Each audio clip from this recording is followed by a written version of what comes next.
And we're live. Hey! Welcome to episode 50 of Oh my God. the IAMKAYPee Podcast. We're elderly. I know, 50 episodes. That's half a century worth of episodes. If you did one a year. Yeah, true. Which would be really Some people probably frustrating. wish I'm doing one a year. So yeah. Here we are. I know. Very exciting. How are you feeling on this momentous episode? I feeling old. Like I've put a few years on my rings on my tree trunk because of this podcast. And in less than a year, so that's exhausting sounding. Yeah. yeah, that's weird because how do you celebrate? What do you celebrate when it comes to episodes, or is it a year when you're doing a podcast, even though that's an odd number of podcasts? Or do you mean an odd as in an uneven, or an odd as in a weird? Just weird. Yeah. Because if you celebrate for a year doing a podcast, then it would be like, oh, it could be 53 episodes. Or yeah, or one, or if you're Joe Rogan, like 600. Yeah. Or do you do it by the numbers, obviously? I feel like by the numbers. I feel like that's the way to do it. That's the only way to, because you can't you could trust you to say that though, because you do everything by the numbers. Because I can't count. Oh yeah, I forgot about that. Yeah. I had some really nice customers on Sunday at my work, and with our card machines, you can't add like a tip by percentage or by amount. You just have to let me know what you want to make the total, basically. And the guy says, okay, can we add 10%? And it was like some funny number of pounds and pence. And I was like, I'm going to have to go. I've been here for 10 hours. I'm going to have to go to the calculator. And he sort of patted me on the arm and was like, just make it so and so. But I got a bigger tip because I'm bad at math, because he rounded it up further than what it would have actually been. So I think you just pretend to be bad at math. Yeah. That's probably how you get away with being so adorable, I guess. Aww. No, I'm kidding. You're a terrible person. I know, yeah, I'm awful. But yeah, you're like, so £5. Yeah. It's like, so Just keep staring at it until it goes up the way. I was genuinely like, I can't even begin. I don't even know how many digits that's going to be, hun. So Yeah, no. But I won. Got like 60 or 70 extra pence out of it. Do you always tip when you're over here? No. There seems to be a huge thing between North America and maybe Europe as well, and there's UK. really different tipping. In America, generally it depends on the state as well, but as I understand it, a lot of people are technically paid below minimum wage if their tipping isn't taken into account. So people are basically obligated to tip in the States to like higher percentages, whereas I think old school Europe, like you tip if you get like exceptional service. And we've had American customers who come and they tip because it's customary where they're from. But we've had American customers come and say to us, it's brilliant, we don't have to tip while we're over here. And we're like, yeah, fuck you guys. So it when varies. You think about it, if in America, it's not because you've got exceptional service. It just means that poor server can live. Yeah, exactly. Like you're basically obligated to, which is super unfair on everyone. It's basically just owners of big businesses that benefit from that, because as a server, it makes you basically obligated to put up with any crap your customers give you because you're relying on their tips. So things like sexual harassment, for instance, like if you I wouldn't put up with it. No, I know you I'd wouldn't. welcome it, maybe, but like it's that kind of thing where if you kick up a fuss about it, you're losing. You're not just not making money, you're losing money technically. Yeah.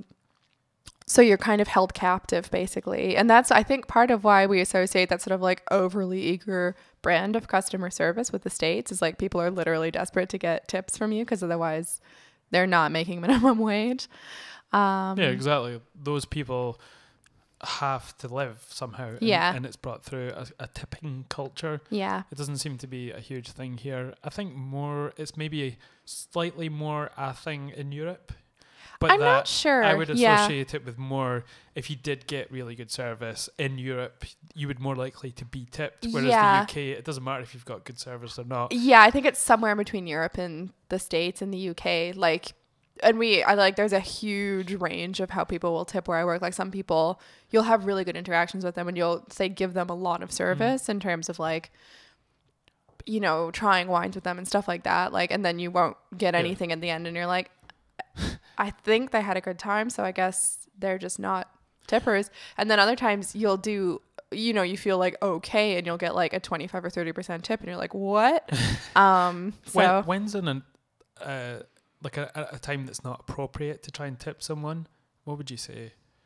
Like if your builder is there and you try and give him like a $5 because he's doing that's job. A bit one I think is weird as well is tipping people in the wrong currency. Like you get that, you'll get Americans trying giving you American money and you're like, am I supposed to be pleased about this? Like, because they're idiots. They just think the whole world runs on and they think you're gonna think it's better and you're like, no, I can't use this. Like this isn't worth. Can you tip strippers? I'm asking for a friend. I think you're supposed to. Isn't that the idea? But like the dollars and. But that's not tipping though. That's giving them money. Like you're supposed to give them money. So I think you're supposed to, but I think it's kind of tipping unless you're having like a private dance, and then I think you could tip on top of that. I don't know. Obviously. But you're paying for it. Like, can you just like hand them like a couple of, not that they're going to put it anywhere, but some coins and be like, here, that was great. I think that's why we have dollar bills on paper still in America. It's entirely because of strippers. Yeah. Or poor cocaine addicts. Yes, also. Yeah. I don't know. I always see the sort of dollar bills when somebody's actually like just dancing, like not giving you a dance, but like in general, that's kind of like a tip. Whereas if you're getting a dance, you're very much obligated to. So it's sort of not a tip. I don't know. What about a morgue or a mortuary?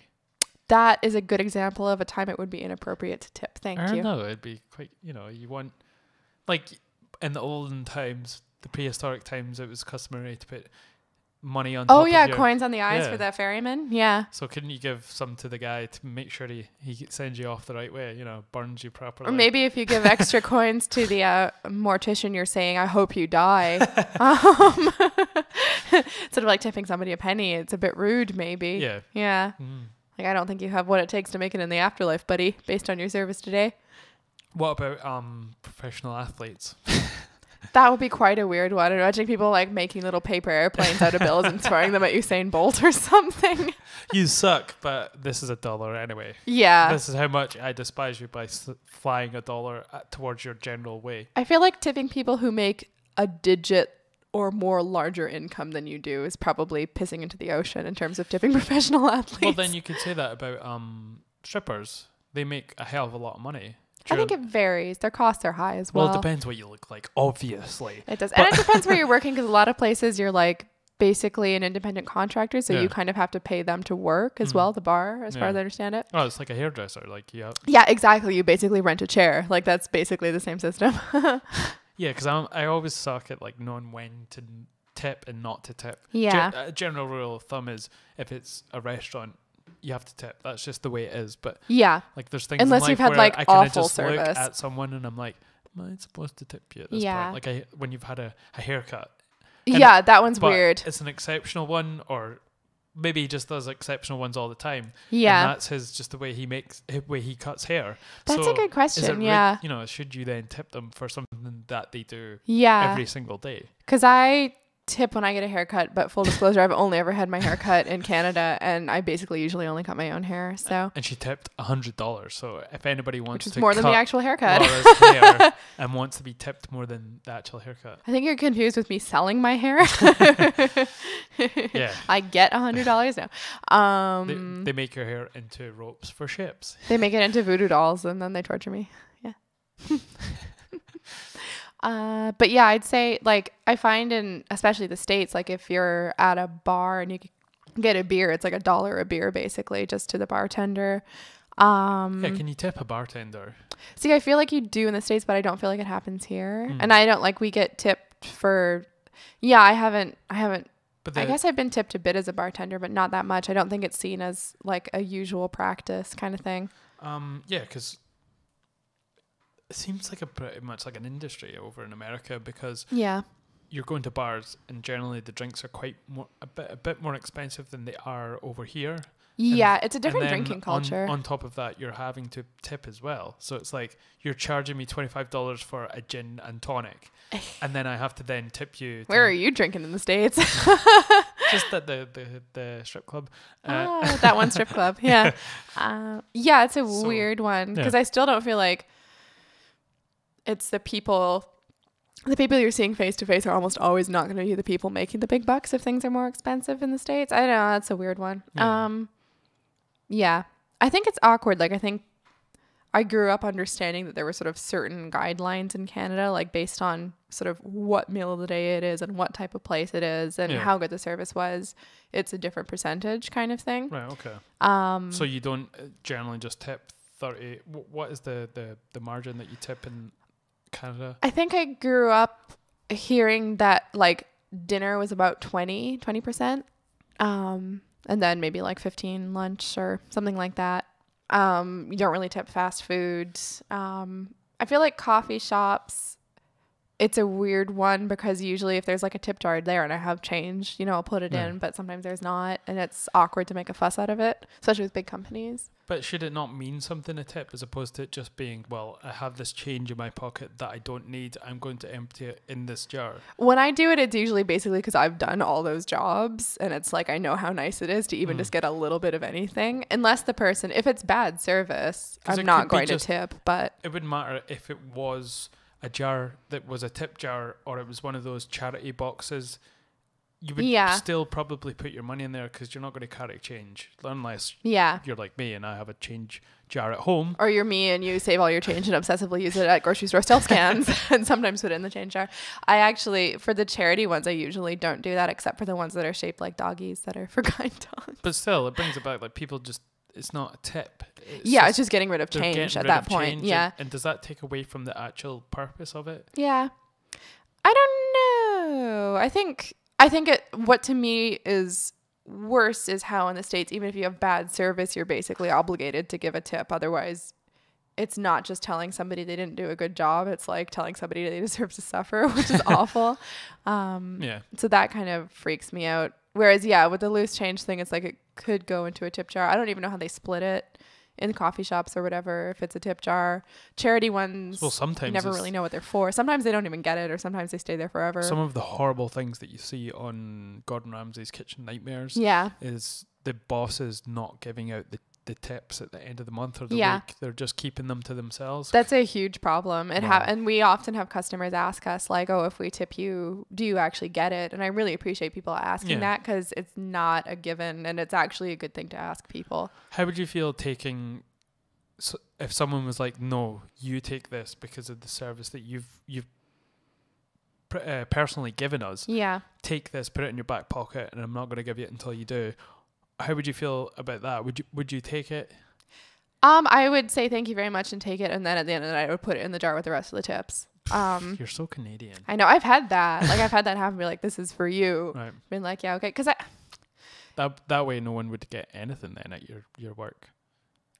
Oh. I mean, and you're great at your job. Thank you very much. You're nice. That time it was because the guy's dog liked me. He had a dog. He was sitting outside and he was like, my dog doesn't like anybody. And that was an example of like, it was like such a scam bringing 40% tip. It was weird. If you're a single male and you're bringing a dog to a restaurant or a wine bar, it is obvious what is happening. Oh yeah. And I'm just going to be all over you. Like it's going to work. It's the fine. Dog or the guy? Well, the dog. I'll ignore that. But you know what I'm saying? Like, I remember there used to be someone I trained with when I was in Canada, not naming any names. He would bring his French bulldog with him. Mm-hmm. I think it was mixed with a Boston Terrier actually as well. Yeah. He would bring it every single day with him. And obviously this was a huge gym in Toronto and there would always be a bunch of girls there. Ew. And I'm sure he just used it as a way to like open conversation with all the girls at the gym. Oh yeah, there was when I used to work at totally not jealous, but oh yeah. Well, at the time. It's pretty like I can see what you're doing, but I don't even care. Basically, like there used to be when I used to work in a market in Edinburgh, there used to be a group of guys and they all seemed to play rugby. And I think they'd come like after training and one of them had a puppy French bulldog. And it was like... It's just essentially shaped like a rugby ball, so... Like a tiny rugby ball. And this dog, and it was so sassy as well. It was like a brindle one, like a stripy one. And it would just sort of stop around and do say that like... as if the brindle ones are more sassy. Well, they're super cute, though. Like, I think maybe it's just personal taste, but they're like tiny little tigers. And it would just march around and it did his little bark. And it was so cute. And it would just be like... Because I'd be there the whole day watching them hang out and have coffees and stuff and be like, 35 girls came up to talk to you today. Like, you're doing pretty well. Yeah. So, yeah, we were going to try and review the Solo Star Wars movie. Funny story. and we were all set, and we were all in the cinema like waiting, and like 30 minutes in, the movie still hadn't started. Yeah. And we were like, oh, what's going on? Unfortunately, someone from the back, some non-Canadian girl, she kind of stormed down and spoke to someone who was out the front, and then the woman came in. She was like, oh, there's supposed to be a movie on. Yeah. The girl who had taken our tickets popped her head in and was like, ruh-roh, and disappeared. And then a few minutes later came back with somebody who definitely had pulled the short straw and was like, we've got a manager seeing what's going on. So basically, I think something was wrong with the projectors. Yeah. That's what they told us. Yeah. You know, there was probably a rat that got caught in something and blew it up. Poor Ratsky. It was a total mess. So they said to us, like, we're not showing the movie today, so we can't review the Star Wars Solo movie, which I really want to do on this episode. Yeah. I've heard mixed things about it. I've heard it's... Well, I heard the same, but I'm looking at this. This is no indication of what the movie is going to be like, because I have read reviews on previous movies. You can't really trust them when it comes to independent movies, because a lot of the time it comes down to taste. Yeah. Sometimes one person might not like that style of movie, so you always get like an independent movie on Netflix that has a really low rating, and you watch it and you think, well, this is fucking fantastic. Yeah. Like, how did they possibly get that? But if you think about the general population that are all voting on something that they just don't, it's not their taste, it's not necessarily indicative of how good the movie is. Yeah, it could just be huge outliers, or some people will love it, other people it won't be their jam and they won't like it. So that's why I was a bit surprised by where the reviews are just now in the percentages. Basically on IMDb, Solo is sitting at 7.2 out of 10. Okay. Rotten Tomatoes is usually one that is either following the right lines or completely, blown out of proportion. That is also 71%. Okay. And on Metacritic, I'm not a big fan of that site, but they're 62%. Okay. Now, I thought it was, from what I was receiving from people, I thought it would be either like some of them would be really low ratings or something would be like extortionately high, but it seems above, like general.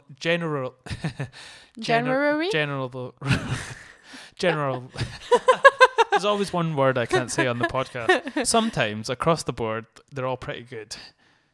Like they're... Yeah. I think my idea of this, based on just a couple things I've read, is that there's nothing technically wrong with it, but it sort of doesn't have any light in its eyes. It's a well executed film, but it's not adding anything to the franchise, and it's more of a just sort of keeping the beach ball up in the air in terms of basically making money. So it's not like, I think I'd just pay for it to go and see Donald Glover in a movie. I really, really, really, really just do want to see him. As Lando Calrissian would just be amazing. He's a Kardashian? Yes. No, he's a Kardashian. Oh, confusing. Oh. He's from Star Wars, obviously. Yeah, like Star that's Trek. Definitely. And I'm excited for Emilia Clarke as well. I haven't really seen her in anything other than Game of Thrones. No? I don't think she's very good in movies. Have you seen her in movies? Yeah, she was in Terminator Genesis, and she played Sarah Connor. She doesn't have that... I can't remember who played Sarah Connor in the first movie. Oh, and the original one, the badass one, and she got muscles. She was so good. Badass. Oh my God, what was her name? Linda Hamilton? No. No? You're making I'm getting her mixed up with the girl. Yeah. I'll no, that's Linda Carter. It's something Hamilton though. I was just joking. Okay. I don't know what it is. There's people screaming in their head. This always point, happens. It's fucking this, you banal insect. I think it is Linda something. Hamilton.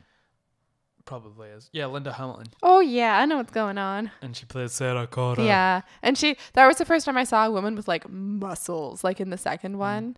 Because even though, say, take Alien. Yeah. And what's Ripley. Ripley. Yeah. Ripley's, believe it or not.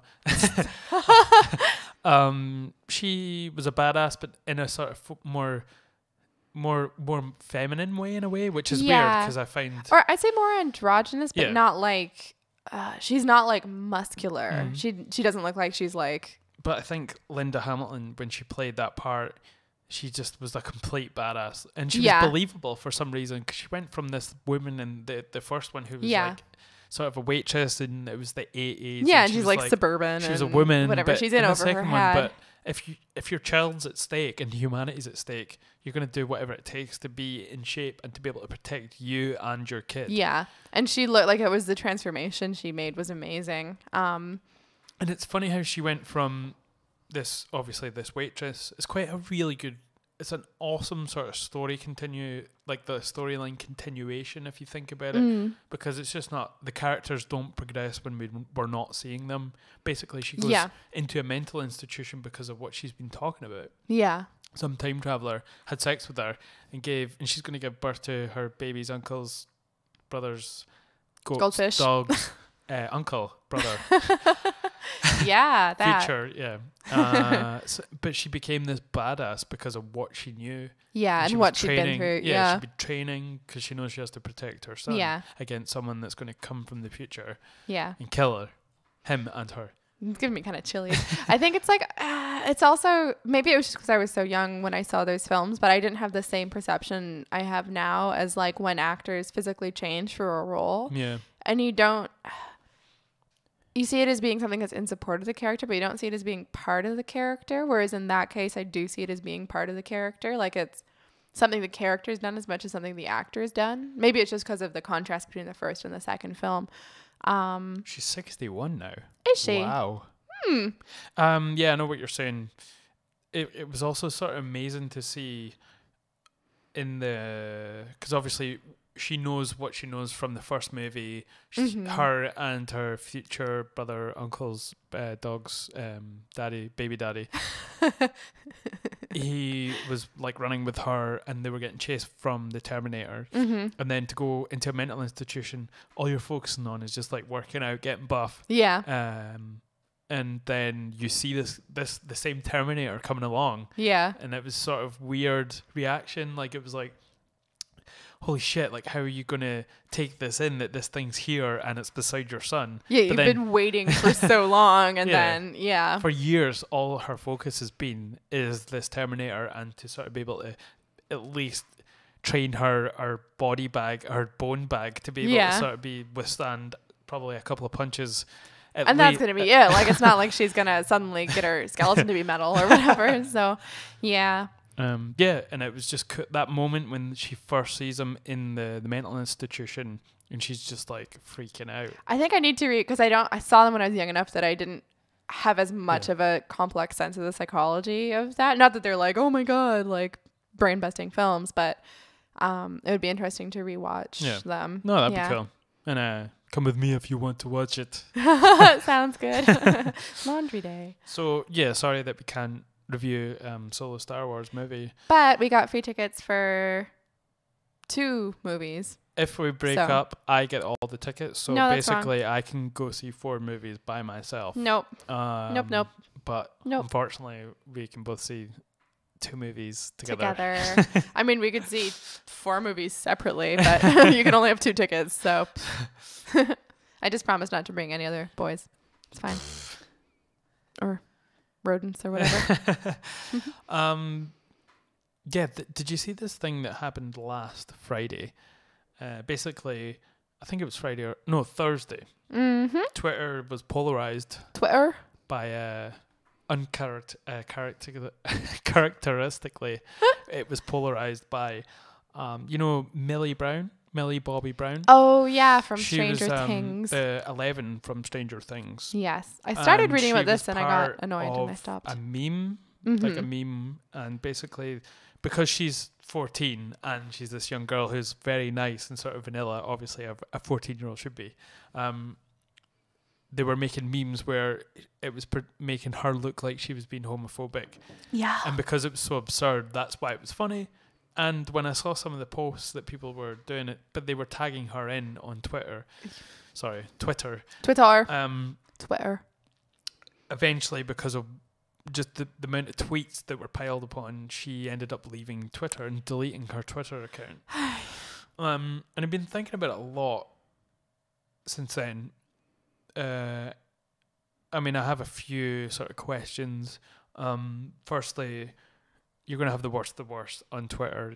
You know, even though it is sort of just a bit of fun to some people, imagine some of the, you know, what is fun to someone else could be a little bit more, and then what is fun to another person could be something that's a bit more drastic. So it can pile and pile and pile. For sure. To eventually where what you find funny, I don't find funny. So if you're trying to bring that to me when it's about me on Twitter, especially, and the second question is, being a 14-year-old girl on Twitter, is that a good thing or a bad thing? You know, would she ever had to have left if she wasn't on there already because she's 14? Is she even allowed to be on Twitter at that age? That's a weird, because I think because she is a public figure to a certain extent, you have to like control your public image. And so having actually... But you're 14, you know what I'm saying? Yeah, but she's got like people around her and all that stuff. And I think if you don't have an online presence, someone's going to make it for you. So in some way, it's like when you start to get famous, you buy up a domain name with your name on it, even if you don't have a website yet, just so no one else can do it. Basically, so I can get, even other than personally it being like fun or whatever, professionally, why it would be good for her to have a Twitter account, I guess. But at the same time, I don't feel like that's on her. I feel like that's on people. Like, don't implicate 14-year-olds in your jokes. But you shouldn't be on a platform that is pretty open in what you can see on Twitter. You can link to a lot of things. There's a lot of porn on there. There's a lot of people who work through Twitter by promoting their own stuff. But it's less sort of regulated than Facebook, I would say, because of you can see a lot of beheadings and videos of that. Yeah. You can see ISIS sort of propaganda on there as well. But you don't get that on Facebook as much. But you do get it on the whole internet. No, presumably she's on the internet. Yeah. So no, of course. I feel like if I were parents and I knew that, I wouldn't be into it. But I'm not saying it's her. I'm saying there should be people around her saying, look, you know, especially when she's a figure like that, she's going to get so much negative and positive stuff directed towards her. You don't want her to then do a Britney Spears and just crack at the age of 16, you know, because she started from a young age, and it's going to happen. You can't subject young people in general, and especially young girls who are quite vulnerable, I guess, on a public platform like that. And that's very true. And I think especially because people had like an almost frenzied kind of level of admiration of her in terms of like, oh, she's a style icon and stuff like that. It's like, whoa, like slow your roll. And she was almost sexualized in a way, I guess. Yeah, I think she has been a bit, not in an obvious way, but in a weird, there's something insidious about it. Yeah. Like she's sort of idolized in a way. Yeah, that's a good question. I'm trying to think, just to let people know, the age to be on Twitter is 13. 13, yeah. Would you allow, some people don't even allow their kids a Facebook at that age. Yeah, I didn't have Facebook at that age, but it wasn't phone, like, you know. Yeah, I had a phone at that age because I was like commuting to go to school. But I didn't, that was back when it was like made of Legos and I couldn't go on the internet with it or whatever. I didn't have anybody's numbers. That's a weird, but like, how do you start? And supposedly Twitter is blocking out users who created their account when they were under 13 years old, regardless of how old they are now. That's a weird, I guess if they like violated a T's and C's thing, then, you know, and that's the thing is we always act like these things are utilities, but they're they're private, they're companies. They can do what they want, essentially. So yeah, like that. And that's a weird one. But what I saw of the memes, some of them are hilarious. Yeah. You know, that's just the way that the internet works. But that sort of, how do you even put it? When the whole of society knows and understands what a meme is, you know, when you can sort of get it without even talking about it, because you've had generations of like, not generations, but years of being an adult, that you understand what society's like and what finds funny and what's ironic and what's not homophobic. Like when you're 14, like they understand the tone of when you're 14. It's hard to get that without feeling personally attacked as well. Well, I think regardless of, like, I think if I somehow was a public figure and that happened to me, I'd be distressed as well, because it's regardless of the content of it as well. You're the most homophobic person I've ever met in my life. Oh, yeah, thank you. Cheers. Yeah, see, exactly. Like, this is already, like, I'm already like, no, I'm not.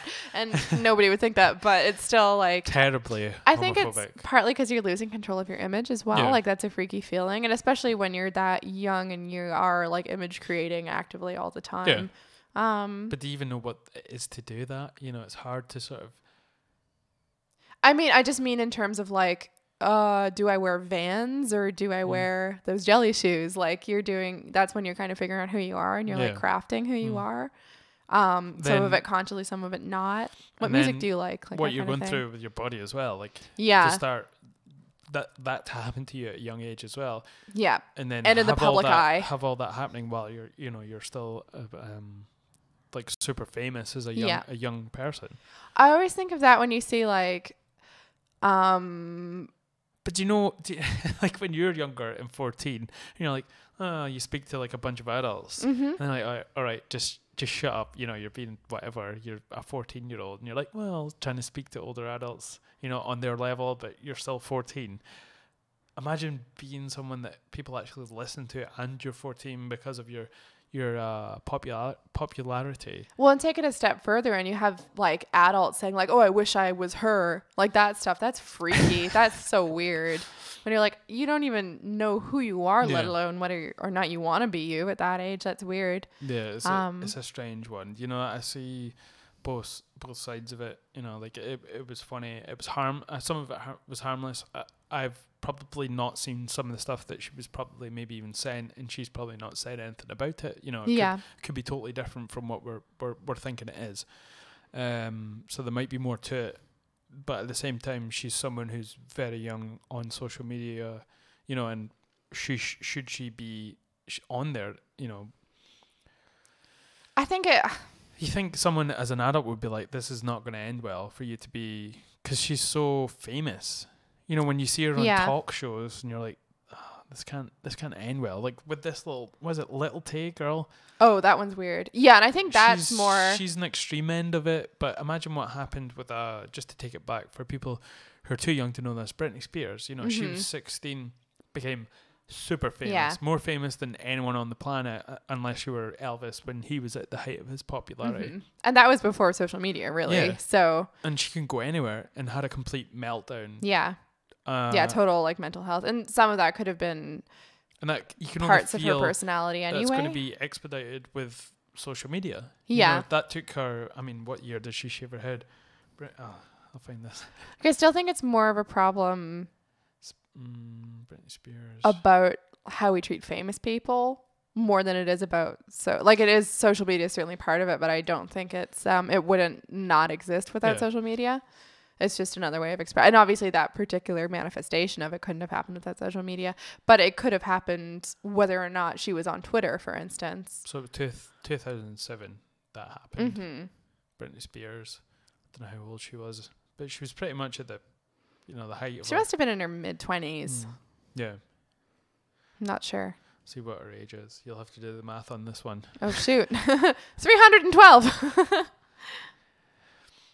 Oh, she's 36 years old. Is she? I thought she was a lot older than really? That. Yeah. So last year she would have been 35, so it was 10 years. So she was 25 when she had that breakdown. Mid-20s. Who's good at estimating? So 9 years to have a complete meltdown. Yeah.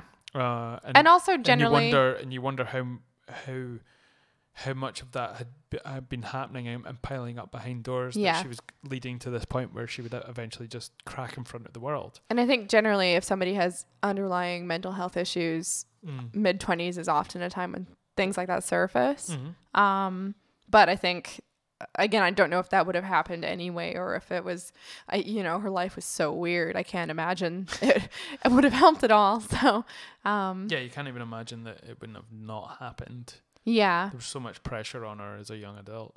And even now, again, with social media and the way we use the internet and the speed at which we can communicate and use images and just growing up and being a teenager and having people taking photos of you constantly and uploading them and dissecting them. And I was going to say a few paragraphs ago, like websites that upload photos of stars at like premieres and stuff like that and analyze their makeup, but you're getting these like ultra high def photos of, and let's say you're 14 or 15 or whatever, you're going to be having like problems with your skin. You're going to be like experiment. And it's just so weird to have stuff like that then be up, and some sites handle it elegantly and others don't.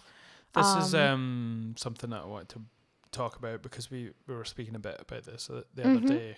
It leads on pretty nicely from this whole 11 situation. Yeah. 11. Yeah, like in search of a Vice article, I came across one that it was about people that are sort of not conforming to the beauty standards, so to speak, and they're starting to not wear makeup. And there has been a movement before that. I think Alicia Keys was like a big proponent of this about not wearing makeup. Yeah, and also like I try not to wear as much as possible. I was gonna say, and also like every human who doesn't always wear makeup, so it's sort of a weird thing to be like, this is radical. And like there is. So basically, the headline of this article was on Vice, and it's "Skin is the final frontier to be embraced by the body positive movement." Join us as we discuss unrealistic beauty standards with a group of young activists who are standing up to #Free the Pimple. Free the pimple. See, that is the first thing that I would say is usually when I see this "don't wear makeup" thing, it's actually somebody secretly trying to sell you skincare. Like, don't spend your money on makeup, spend your money on skincare instead, so you don't have to wear makeup.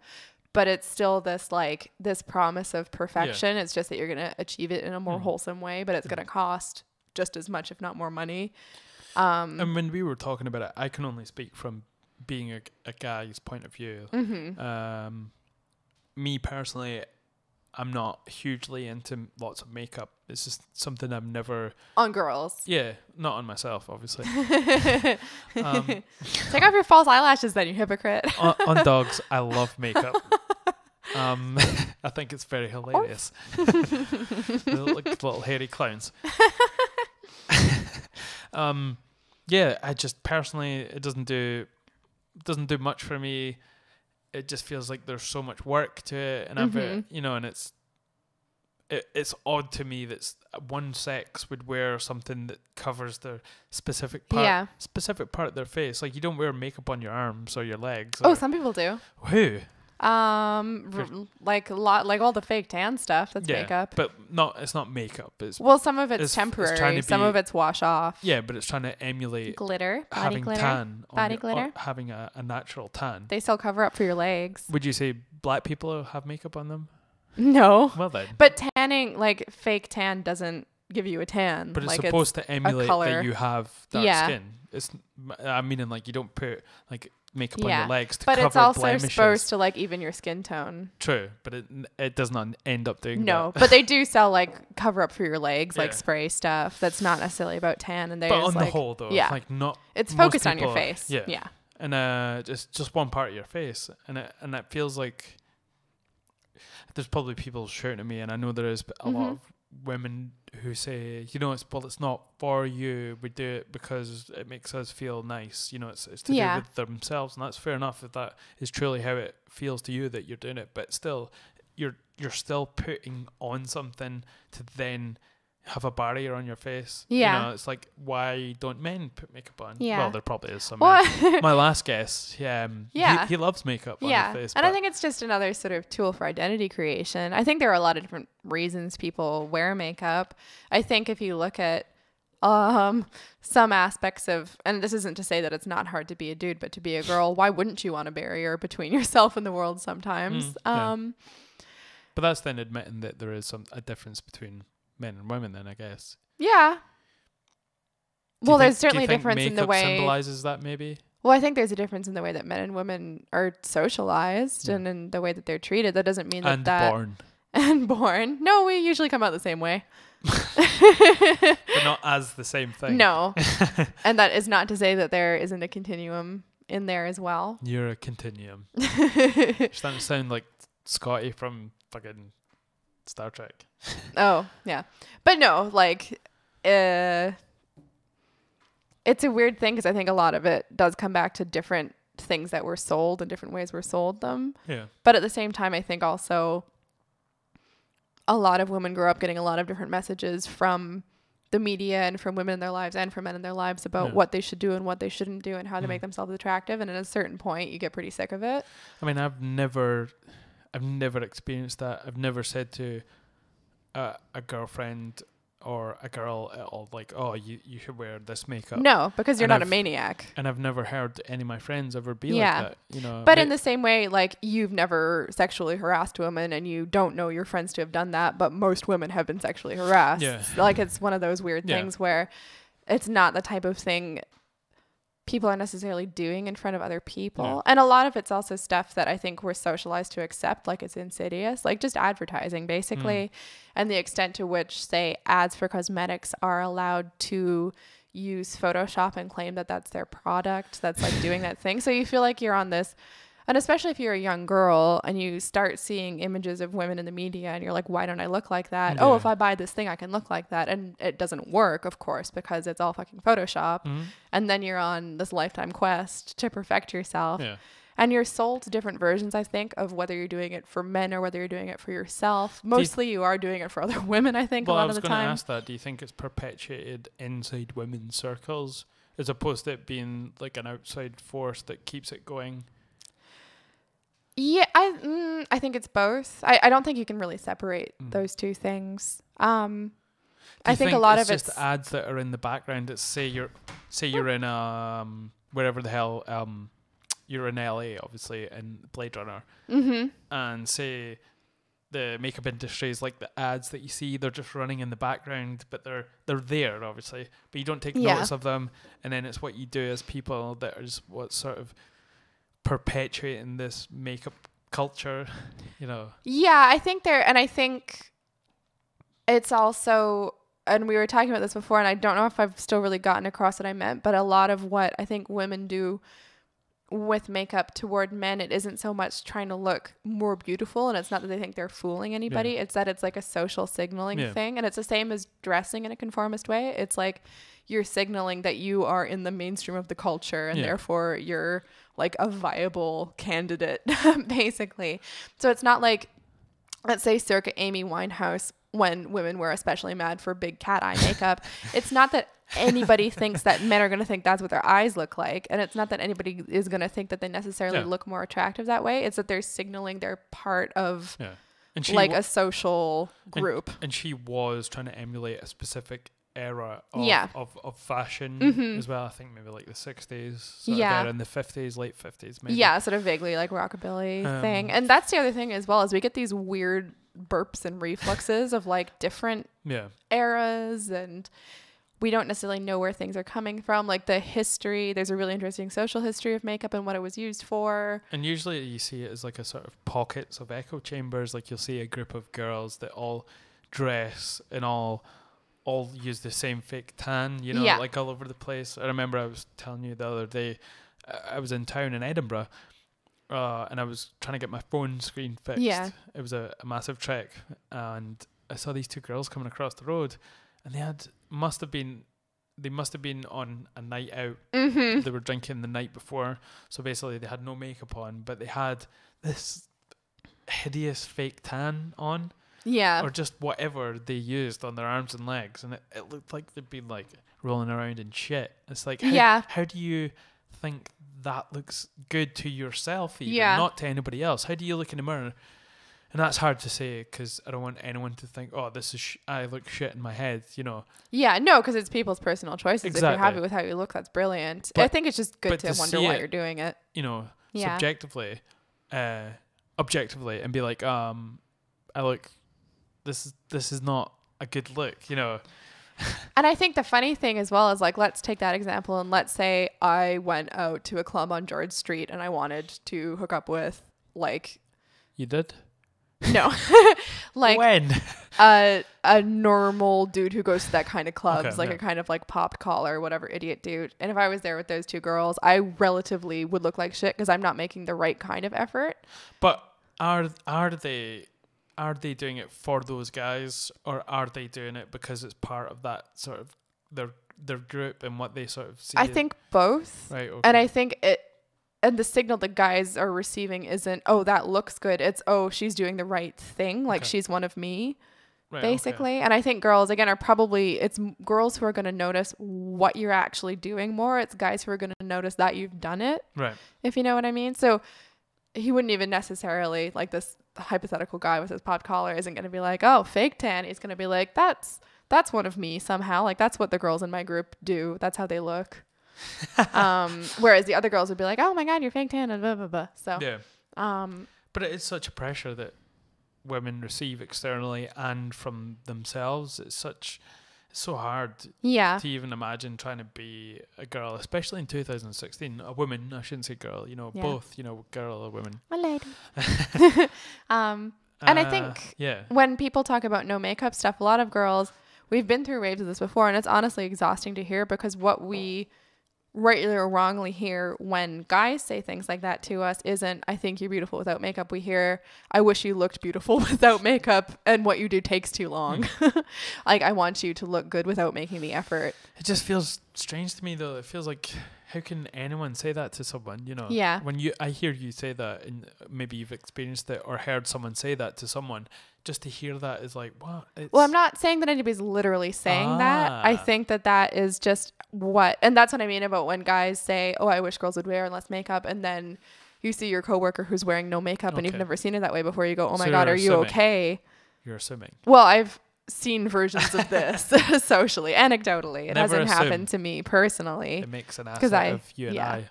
But like, it's probably because I don't wear that much makeup. I do wear some makeup, and I enjoy wearing some makeup. But you're probably one of the most confident women that I know, women. Rightly or wrongly.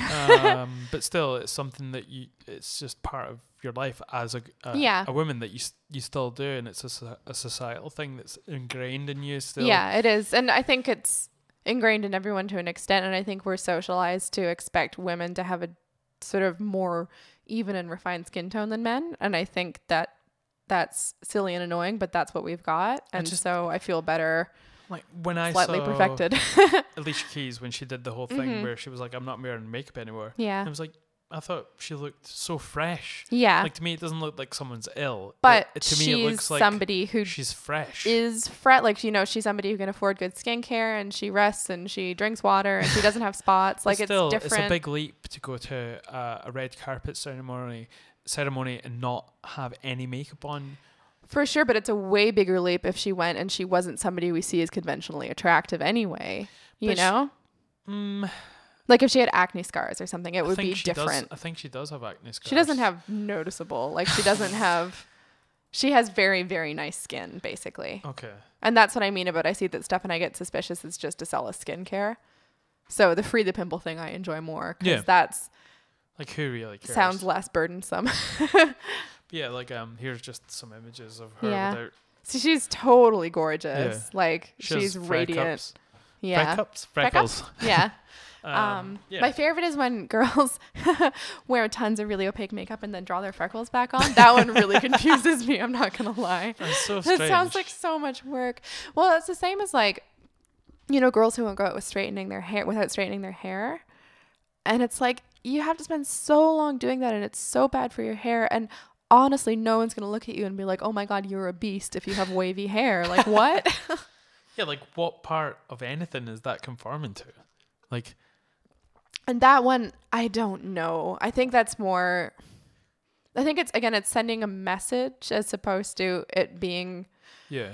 actually objectively more or less attractive. It's just that you're conforming with a trend. Yeah. And guys or whoever you're trying to attract aren't gonna, because this is all very heteronormative obviously as well, for which I apologize. You're heteronormative. You're not gonna see that and you're gonna say, oh, that girl is way hotter because her hair is really straight. You're gonna think, oh, all the girls in media I'm being told are hot all have really straight hair, so that girl is part of that group of girls, basically. It's not. Do you think it's something that's about unobtainable things, even if you're even if you're a white cis woman in the Western world and you just have long brunette hair like yourself, it's got a bit of wave in it, but still you naturally can't get super straight hair, so you're going to try and straighten it just to look different, but then that different becomes the wrong different. It becomes the actual like conforming. That becomes the actual norm when you're trying to be different. Yeah, well, the goalposts are always moving, and that is totally capitalism. They want to keep selling you stuff, and they want to,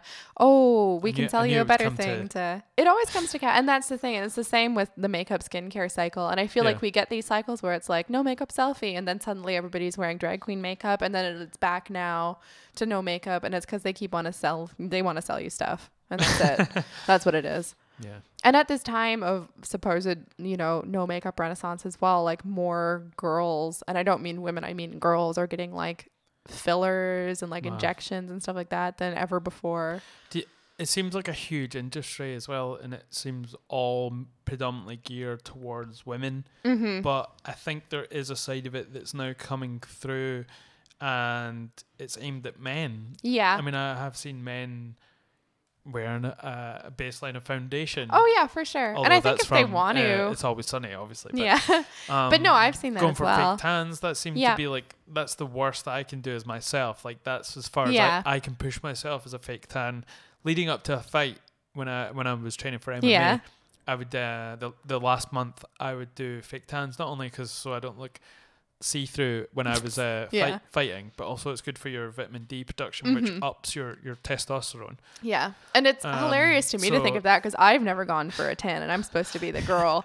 But at the same time, like, why it's not? Yeah, you have an amazing farmer's tan at the moment. Why would that be like a gendered thing? Like, it's so weird, and I think it's equally silly to say that, like, to say that a guy is like less masculine or whatever because he wants to wear makeup. Like, it doesn't matter. It's all just stuff. And like, why are you allowed to get like a really specific haircut but you're not allowed to wear makeup? Like, that's weird to me. I don't know. I think the equivalent in men also is those like gym guys who can't actually do shit but go to the gym to look a certain way. Yeah. It's like, I don't see how that's that different from a girl wearing makeup. It's peacocking. Yeah, exactly. And maybe female peacocking's a thing as well. Trying to like show that you're got, I don't know, exterior beauty, Yeah. And that's something that because the facts are the facts. Every single person that meets their partner meets them because of what they look like and how they're acting initially. Mm-hmm. Yeah, because yeah, that's for the sure. first thing that, unless you just totally thought someone was a dog, and then you speak to them and you were like, oh, this person's, beautiful to me, whatever. Yeah. But initially, that happens somewhat rarely. Those first 5 minutes, even a second, whatever, before it takes you to speak to them or them to speak to you, it is a physical attraction. That's what sparks everything. And people want to deny that and say that it's all down to like someone's personality, but that's all just bullshit. Like, it's brilliant.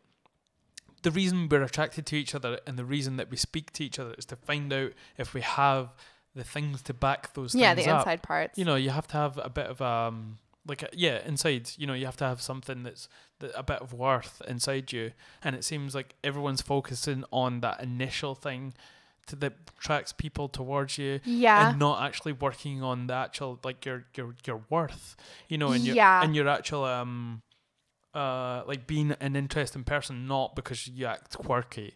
Being an interesting person through experience, and not trying to act that way and trying to like peacock someone and honeypot someone into being in a relationship. And it's such like an animal kingdom idea. But guys and girls do this. It's fully. It's not just a female thing, it's definitely guys, especially with the pickup artist thing that we've talked about before. Yeah.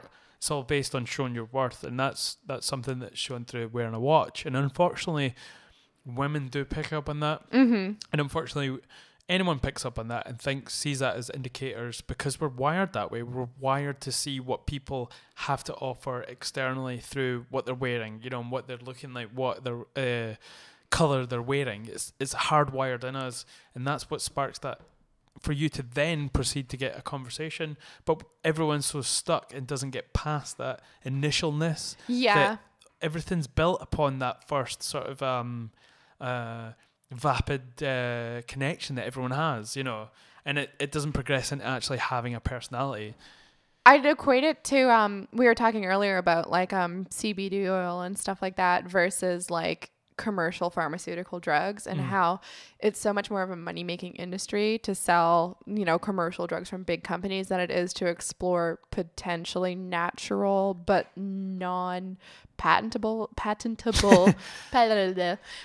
solutions to things. And it's almost like the same thing in terms of it's like you're told that the thing you could perfect is your exterior, but that's because that's what they can sell you. Yeah. Nobody can sell you becoming more relaxed and confident and interesting. So the focus is taken away from that, even though funnily enough, that's probably the thing that it's actually easiest to change. But what is bankable is buying things to change your appearance, whether it's clothes or makeup or gym memberships or, you know, fillers or whatever. And so it's this weird scam where the thing is that is maybe less efficient in terms of its helpfulness to you is the thing that's bankable. So it's a thing that's sold to you and it's a thing that's emphasized. And it could be a symptom of the society that we're living in also, because everyone who's working this little 9-to-5 job, staying in their little town, they don't have to commute much to and fro work.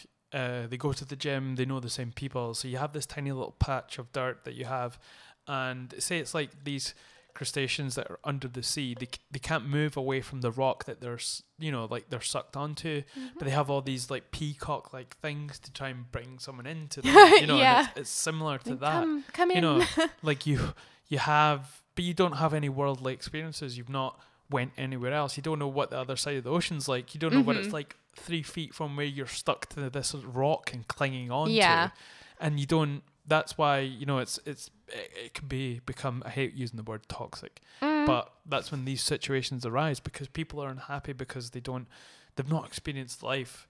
You know, they're just experiencing being in a banal sort of relationship that they just is on the face of it is beautiful. You know, like that person puts so much makeup on, then they become beautiful, you know, as opposed to really getting underneath it.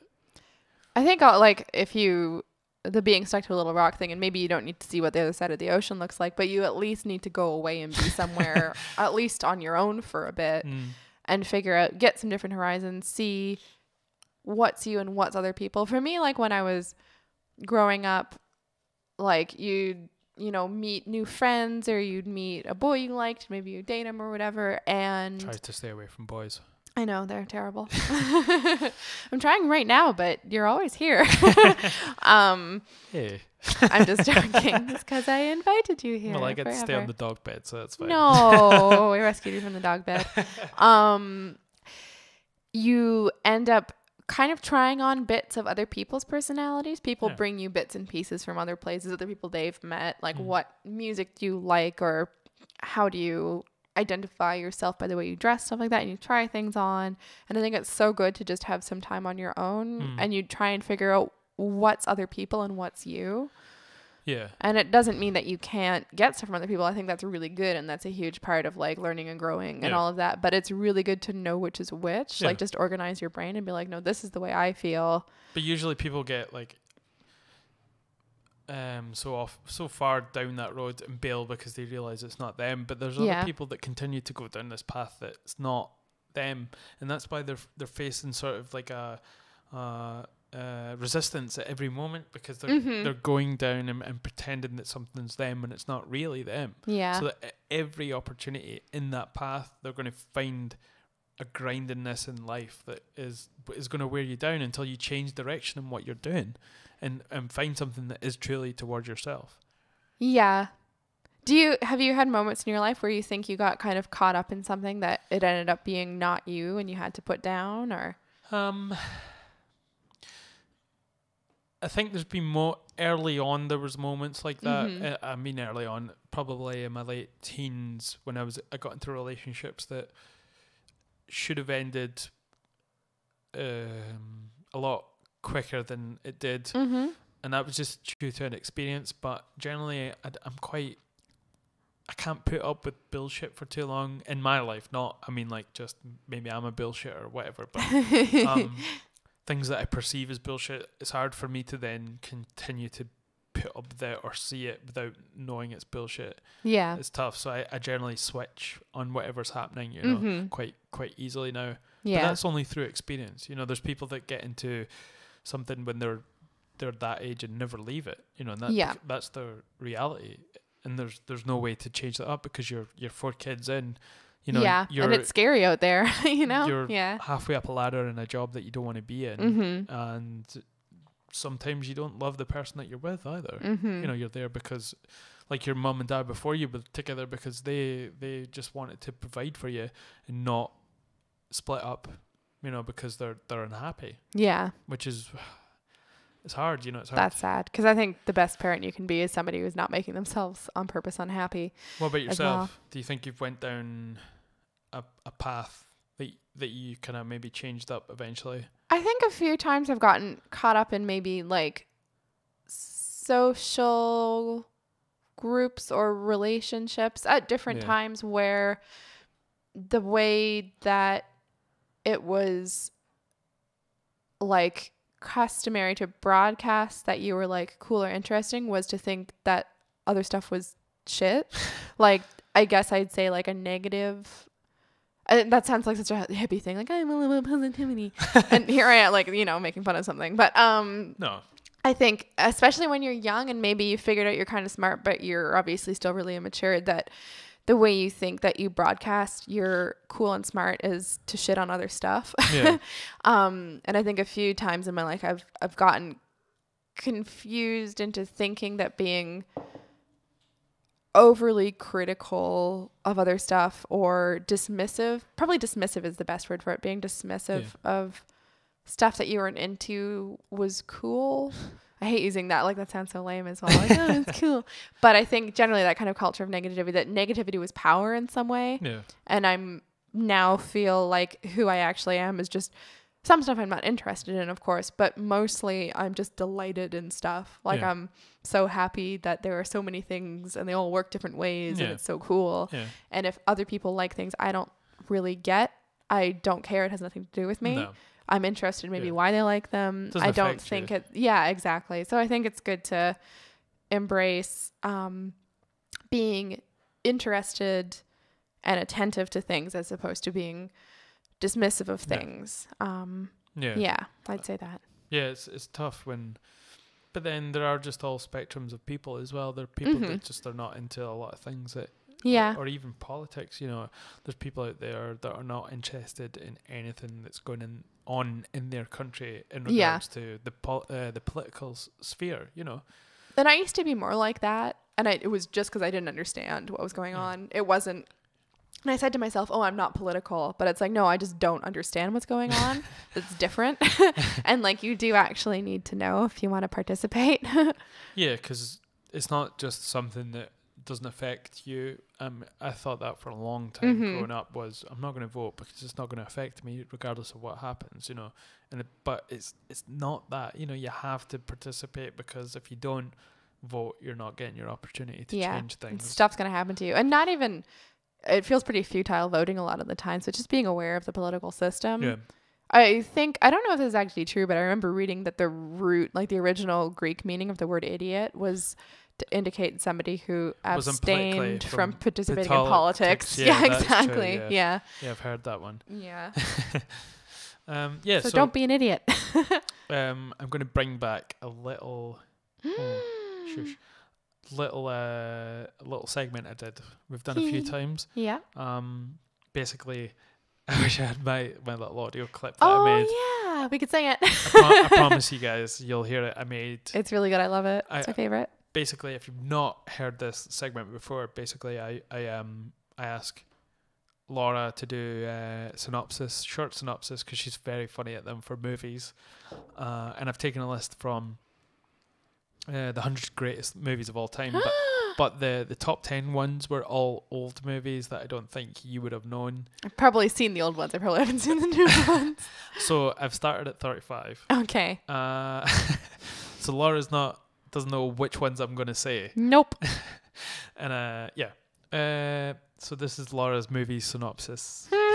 Laura's movie synopsis. And we did it before. Yeah, like a long time ago. Yeah. If you're a new listener, then you'll probably hate us for this. It's going to be boring. And the key here is I'm way funnier at this if it's not on air. When we do it when we're both drunk over pizza, this is like hilarious. I just name movies. So Titanic. Leonardo sinks. Gladiator. Russell Crowe floating through a field a lot, and then Joaquin Phoenix tries to beat him up. Amadeus. Oh, Mozart's actually really rude. I would have just thought he was, because was he not deaf? So no, Beethoven's deaf. Oh yeah, one of the ones. Apocalypse Now. Narrator, helicopters, Heart of Darkness, but with acting. Okay. I would have said Marlon Brando's fat head. In semi-darkness. Yeah. Do you know, like, this is probably a movie fact that most people know. Mm-hmm. Apocalypse Now is obviously the Vietnam War drama movie, but it's super trippy because it's... yeah, it's brilliant. I really like it. And there's a rogue colonel who leaves the army and then goes sort of rogue in the jungle amongst locals. Mm-hmm. And it was supposed to be all shot in the sunlight, but because Marlon Brando, the main guy, Martin Brando's his weird brother, he put on so much weight before the production started, so they had to shoot him all sort of in shadows, which made for like the most iconic parts of the movie. Oh, it's amazing! Like it's so hypnotic. I think that was what made it. Yeah. Eventually. Okay, that was good. Ben-Hur. Chariot racing cheating. It should be Ben Them. Ben them. Or they. Benzer. Ben they. The amazing thing is thus far I've actually seen all of these films. Yeah, the main thing I remember from Ben-Hur is there's a chariot race. Oh, and they used dolphins to count it, I think. That might be Gladiator too, actually. There's a dolphin race. There's a dolphin race. Okay, I'm just going to have to pick these at random because they're all getting pretty old. Mm-hmm. They're getting pretty old. Unforgiven. Ooh, cowboy who's supposed to be a good guy, but he's a psychopath. Isn't that all cowboys? Yeah. Rocky. Boxing. I haven't seen Rocky. I know it's about boxing. It's not boxing. Is it not? No. What is it? I'm joking. Okay, that's like the boxing movie. A streetcar named Desiree. Street name Car to Desire. Don't know. More Marlon Brando shouting. The Philadelphia story, not the one where the guy has AIDS. Oh, Katharine Hepburn, and it's black and white. I have seen it, I think. These are all old movies. Yeah. I have actually seen all of these except Rocky. A Clockwork Orange. A Clockwork Named Desire. Everyone's annoying male friend's Halloween costume for the rest of forever. Yeah. Yes. Have you done that? What? Dressed up as a Clockwork Orange? I tried to, but... Yeah. Yeah, oh, is that the one? Most attempts with my Halloween costumes, I get frustrated that one thing doesn't work, and I end up just throwing the towel in and going home. Oh, it's happened a few times. Predominantly when I tried to be the Doc from Back to the Future. Oh yeah, that was when you had a lab coat. Jaws. They always get the quotation wrong about the bigger boat. It's not what you think. We're gonna need a bigger boat. Yeah. I would have said annoying fish. Very annoying fish. I'd qualify that with very.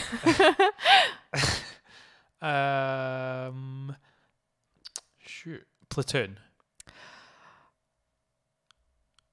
Uniforms, camouflage, shouting. Lots of shouting and running. Yes. Apocalypse Now's annoying younger brother. Yeah, with the guy from Scrubs in it. Yeah. Yeah, the angry doctor. He's a good actor, actually. Which is weird because I've only seen him in Platoon and Scrubs. Which it's really hard to chart a point between if you plot those two, you know? Braveheart. Can't say anything about this or all the Scottish people will assemble and kill me. No, good film. Mellium Gibson.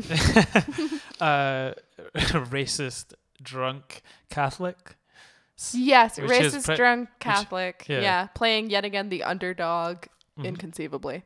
But I'm sure he was a racist drunk Catholic. Popularizing blue face paint among legions of people who are even tenuously Scottish. Was Boadicea not? Did she not use the blue face paint? Well, the Picts were all supposed to use. Yeah. You don't have to pick it apart. Jurassic Park. And she wasn't a Pict. Anyway, dinosaurs are awesome. Nature will find a way. Yes, that's good. Yeah. Which is kind of rapey as well. That's creepy. The pianist. No, the pianist. Adrian Brody. Is that him in that? That's one I know I should have seen, but I haven't seen. Also, not to be confused with The Piano, which I think is the one that Anna Paquin was in but couldn't go see because it was rated too old for her. Midnight Cowboy. May or may not have been gay. I would have said, I'm walking here. Yeah. When everyone thinks of what people say to each other when they're in New York, everyone uses the line that's from this movie. Yeah. And the Rizzo character, who was played by Dustin Hoffman, he was crossing the road and a taxi driver almost knocked him over. And he goes, I'm walking here, when he's trying to cross. But and it's improv. He was improvising because he did almost get knocked down by a taxi. I would say that is a film second only to that music video with Mick Jagger and David Bowie of the two men with the strangest faces in a somewhat excessively homosexual relationship. Yeah. Yeah, it kind of went past homosexual. It's very homoerotic at some points. Ooh, sounds good. Bourgeois homoerotic. Ooh. Can you by nature not be bourgeois if you're a hustler? Is that, yeah. Rain Man. Haven't seen it, but it's certainly something you get accused of being if you do anything weird. I call it Rain Man all the time. Tom Cruise. Fargo. Everyone thinks it's Canadian, but it's in Minnesota. Minnesota. Do you know the director's name? No, I forget. Okay. Giant's the movie. Oh, it's Elizabeth Taylor. Oh, Lizzie Taylor. Oh. This is one that should probably interest you as a wine lover. The Grapes of Wrath. Except I hate Steinbeck. So, I'm allergic to Steinbeck. I refuse to know anything about any of Steinbeck. Okay. Well, end on one. I'll try and find one. See if you know one. Pulp Fiction. Really good soundtrack. Don't turn it on at the wrong time. Say what? Say again. Say again, motherfucker. Iconic. That's an iconic movie. Yeah. Yeah, definitely. It's a good one. Again, the progenitor of a lot of Halloween costumes among young brunette ladies, I would say. Or not. Including Charlotte at this year's Halloween. I think she was Mia Wallace. I think usually people double up at being Matilda from Leon, and then the next year, because they have somewhat a similar costume, they'll be like, I can go as the person from... Which is funny, because we could trade, because Charlotte was Mia and I was Matilda. So next year I could be Mia and she could be Matilda. Okay. But then who would you be? I would be my own person, because I don't conform to your nonsense. Wait a minute, Good Will Hunting. Oh, I was gonna be like, I haven't seen that. Matt Damon. Matt Damon. Matt Damon writes on a chalkboard. That's what that is. And hates everyone. Yeah, Matt Damon because writes on a chalkboard and hates everyone. Because he can. You can't. Okay, well, that's the end of that. That was fun. Probably bathroom break and then beer ourselves. Yeah. Okay. You do bathroom, I'll do beer. 2 seconds.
We're back. Yay! Time travel. Yes. I love that. We've been gone for 3 hours. Yeah, we watched all of the Lord of the Rings and we came back. Yeah. That would barely be the middle one. Yeah, so yeah, we just did our movie synopsis. Mm-hmm. Another thing that I've tried to have regularly on this one is basically, I keep saying basically, you know, when you start to pick up those things that you say a lot on the podcast. Yeah. You say yeah a lot. Yeah, exactly. You're going to start saying yeah, and we'll say yeah a lot. I think I say basically, essentially, or there's ones in there. I haven't noticed. At least yours are words. Mine are just a sound. And the thing is, now I still say it exactly as much. I just think really hard before I do. So I sound a little thick as well. It's great. And essentially, basically, Peter Jordanson instead of Jordan Peterson. Of course. Want to look at your Peter Jordanson? I like the idea that he has an alter ego named Peter Jordanson who stalks the streets of Toronto and like murders trans people. I was thinking people. Like cisgender white men. Yeah. Straight men. Yeah. Yeah. With psychology books. Yes. Or the Bible. Yeah. That'd be more fun. Last time I did this before, and it's basically that's the one. Basically. I take a Vice article from Vice. That's where they come from. Because some of them are just completely ridiculous, and I don't know how they constitute as journalism. Sometimes there's some awesome ones. It used to be amazing. Yeah. And this is not me hating on them. This is just me smirking debate. So I thought you said smirking debate. Of course. You got smirk at the thought of debate over a Vice article. I feel like Vice's byline could be smirking debate, actually. That is true. Anyway. And there was 3 ones that I picked up on. Mm-hmm. The first being, I'm not sure actually. Okay, this is basically, it was talking about the makeup. Yes. Oh, yeah. So that was the Free the Pimple movement. The Free the Pimple movement. The second one was going to be a whole article based on how to pronounce Versace. And I'm probably saying it wrong because I read it and I don't want to say it properly because they're knobs. How do they maintain? I'm not sure. I read it and I still was like, nope, I don't get what's going on here. Do they want you to go like full Italian with it, or is it like secretly not Italian? Or I think you have to look like a weathered old boot before you can say Versace. That makes sense. Probably you can't say it unless your nose is caving in from doing too much coke. That must be the general consensus. What, does she have a deviated septum? Her septum is gone, honey. I don't know where it is. She looks like Lord Voldemort now, but with lip injections. It's something. That would be hilarious. Yeah. Honestly, Google her. Seriously. I've seen her. Okay. I always thought she was like a weird. How old is she actually? I don't know, because she was scary 15 years ago. I don't know what she's looking like now. Maybe she looks brilliant now. Who knows? Maybe it was a rough patch. Versace.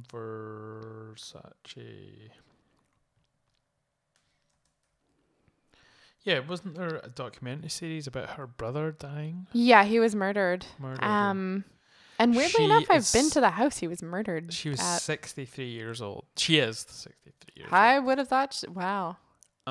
There's a before and after there. Can you see it? Jeebus Louibus. To be fair, she's not looking worse than she was 15 years ago, but she's not looking any more human than she was either. She's became more man. She looks more like a man. Fillers tend to do that to women. They give them like more of a sculpted face in kind of a wooden masculine way. She ends up looking like one of the engineers from Prometheus. Exactly. Honest to God. Or like the prow of a ship, like one of those wooden ones. Yeah. No, it's genuinely sort of a side. Like look at Still a Babe and Still a Bit Young, but Rosie Huntington-Whiteley, who's a Victoria's Secret model and Jason Statham's wife, and she has the same thing. She's got like a slightly masculine, slightly wooden face, and it's fillers. Sad. And is but she's quite young though. Why she is. Why is she starting to do? I don't know, but honest to God, like really young girls are getting them as well. Like it's creepy. I don't know. The thing, at least with fillers, is they do subside, so you're not messing yourself up forever. Was that not what Courtney Cox from Friends fame? She did a lot of that, and then she realized she looked like a monster, so she just let them chilled out. And that's the thing, is they do actually like chill out. So that's well, really, they get cold and just like. But compared to like earlier versions of that, when you had to get like implants and then you're stuck with them unless you want to get them removed, at least fillers just like subside. That's crazy. Yeah. So I didn't go with how to pronounce Versace. I like the idea that you have to do it like cocaine with your nose not really functioning. She was 15 years old. 15 years old. We've been watching The Trip, obviously. I love it. Yeah. It's so good. I really enjoy it. So the article that we did. This is the one you sent me, and I just had a brief look at it. I've got it on my phone actually. I'll pull it up as well. So and the headline, I just had to read this, and it was this guy. Obviously, there's a picture of a guy, white guy with a sort of Colonel Mustard, a normal-looking white beard, guy, I'd say, with older. Like circular glasses, thin frame. He paints the sex he allegedly had with aliens. Allegedly. It's like the aliens are suing him. Like it's. I'm surprised Vice went as far as to put allegedly. Because usually they would just be like, yes, this guy, and you can't question him. This guy is getting slept with. Is getting slept with by aliens. So when he was 17, I don't want to name his name, David Huggins says he lost his virginity to an extraterrestrial. Who happened to be a babe. Well, coincidentally. I mean, relatively to considering what an extraterrestrial could look like. Well, she was a girl. She looks like Agri, that's the same head, but she has a wig and human tits.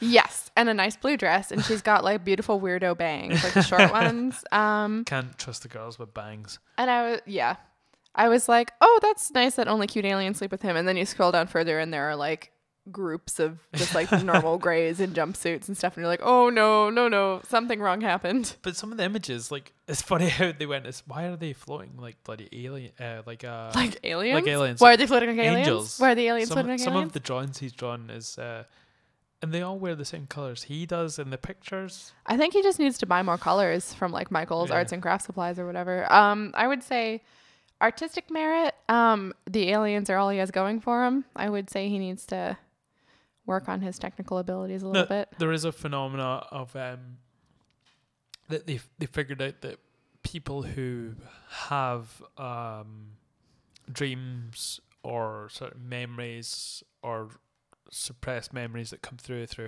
hypnosis, they end up figuring out that they've been abducted. Abducted? Like by aliens? Yes. Abducted.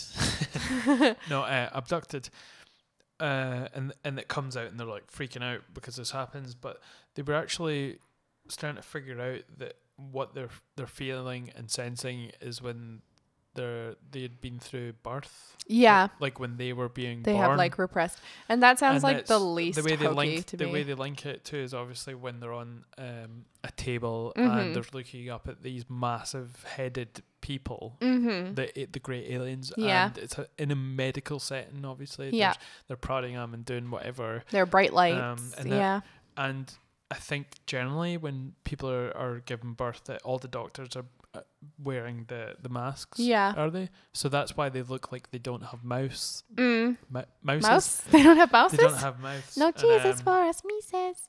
So they think that when you're remembering that, you're actually remembering your own birth, which is crazy. I think that's like the nicest and most interesting theory to me. Because I mean, it would be... Well, it couldn't be anything else because we know we're not being visited. Abducted by aliens, yeah. In terms of something that's like traumatic... something you'd have a hard time remembering but could possibly remember, and then also it would be an explanation of why people tend to have the same kind of images. Yeah. Like for my part, I don't remember being born that I know of, but I had like major surgery as a wee kid, and I do remember being put under and being in the operating room, and it's that vibe of like bright lights. The walls are kind of, they were mirrored a little bit, so it's very disorienting. And genuinely, my memory of the visuals of that would be so much like what you get in TV and movies of people feeling like they're being examined by aliens. Like, you mean probed? I always hope also, because whenever I see something like that, I just worry that he's been like sexually abused, and you know, like that would be really, like, I don't even want to make fun of him that much, because if it's something like that, that's really sad. I mean, I guess all births go the same, so it wouldn't be hard to sort of talk about it and be like, oh, I saw this, that, and the next thing. And they'd be like, oh, yeah, you saw that. That was crazy because that doctor was there and there was a nurse. Holy shit. Yeah. I guess the thing would be if people in other cultures who aren't giving birth in like westernized hospitals are having the same experiences of alien abduction. If you've got like, I think it's people who weren't born in hospitals in villages in like sub-Saharan Africa or whatever having the same experiences, then I'd be like, okay, what's going on? Is it not part of a lot of those types of people that it's part of their sort of religious subtext is that they do remember being born? Is there not parts of the world that the religion is based around parts of it remembering their birth as well? I don't know. I've never heard that. Just having a little search. Yeah, I thought like maybe the Native Americans, there was something along that as well.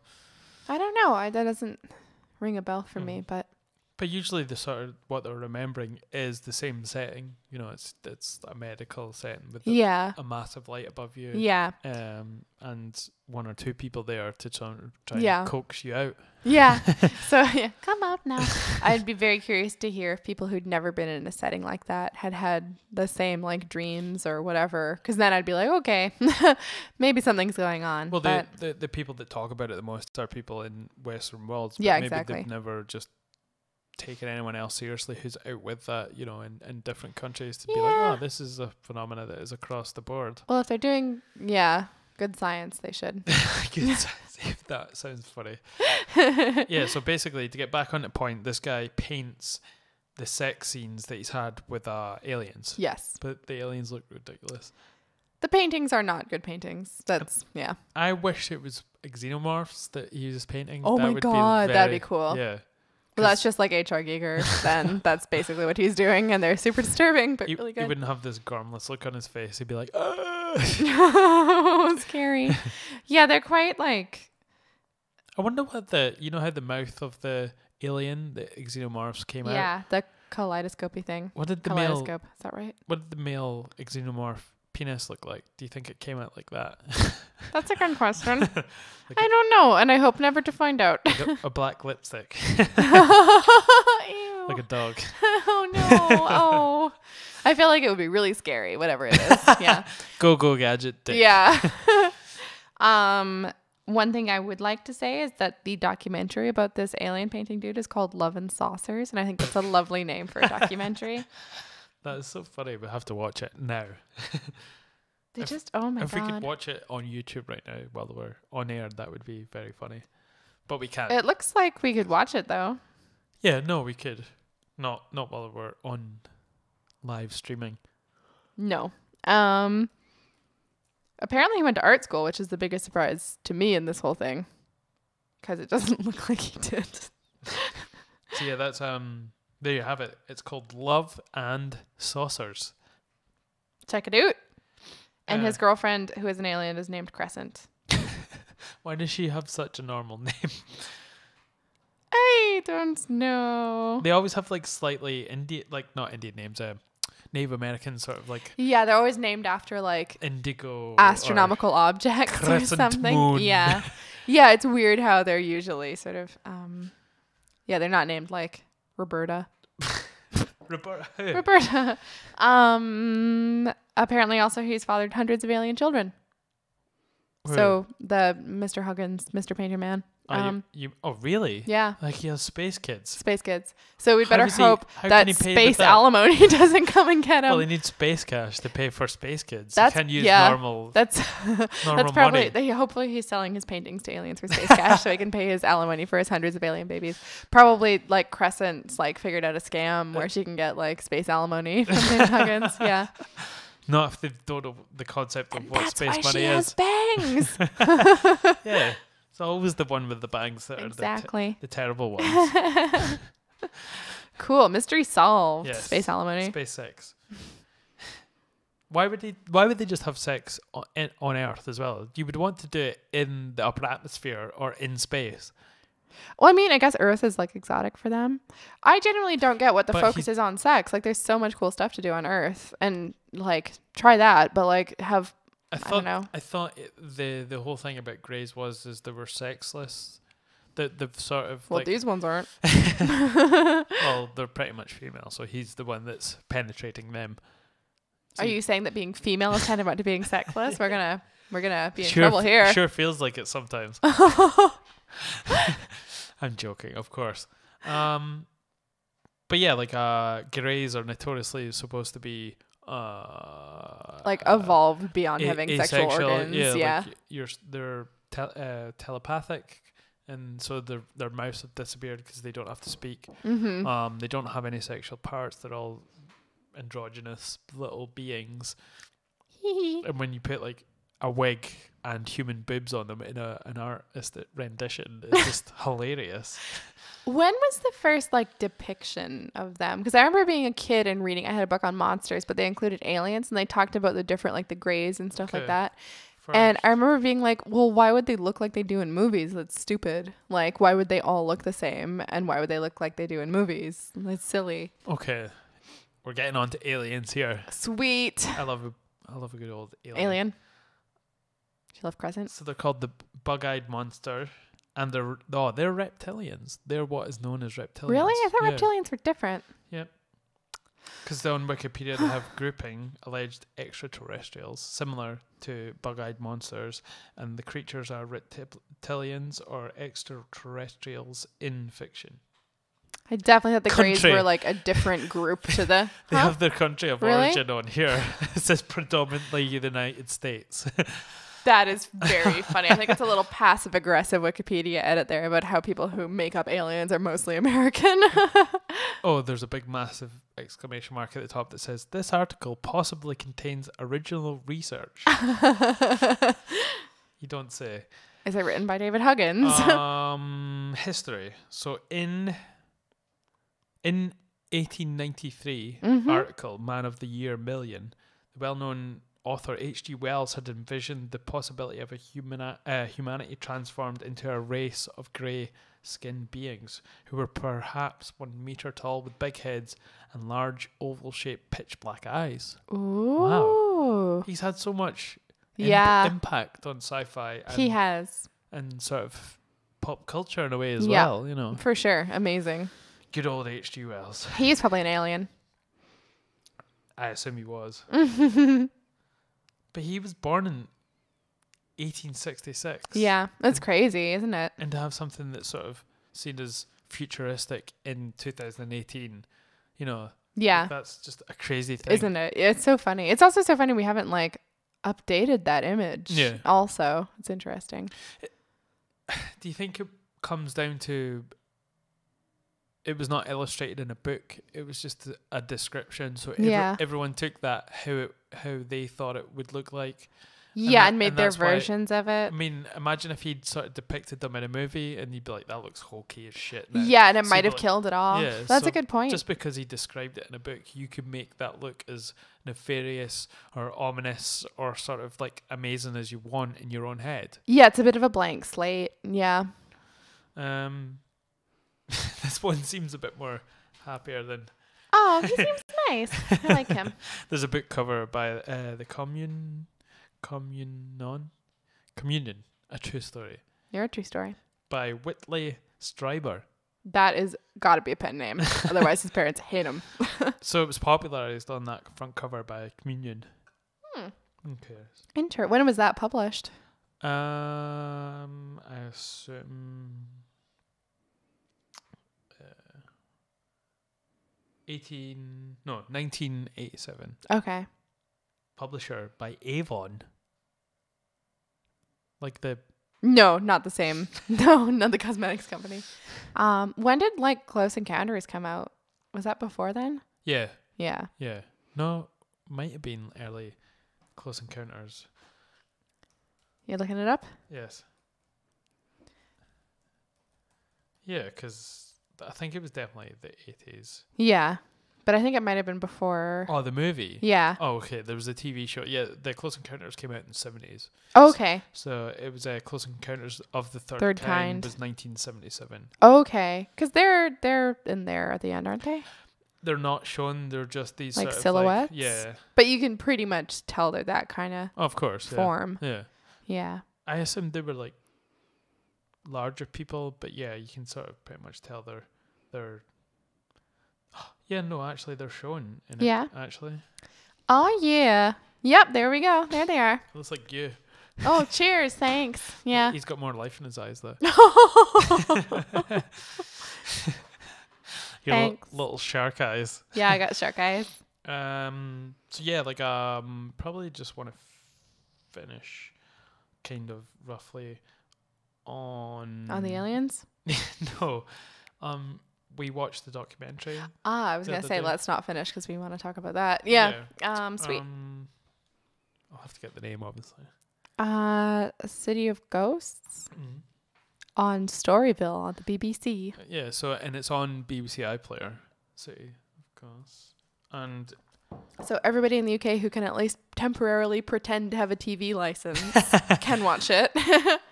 As we didn't, because we have a TV license. TV. For sure. Whatever. Totally. Yes. TV tax. Yes.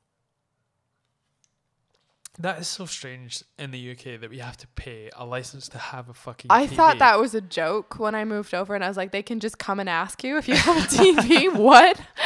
That's all they can do. That's because you don't have to let them in. They're like vampires. I thought that was really funny. Let's see what countries actually. There must be other countries that do it. Excuse me. Certainly. Ireland might have. I can't remember. We never had a TV anyway, so it didn't matter. The Netherlands had it. Mm-hmm. They abolished the price. Norway has one. That makes sense because they have a tax on everything. So it's €298 a year.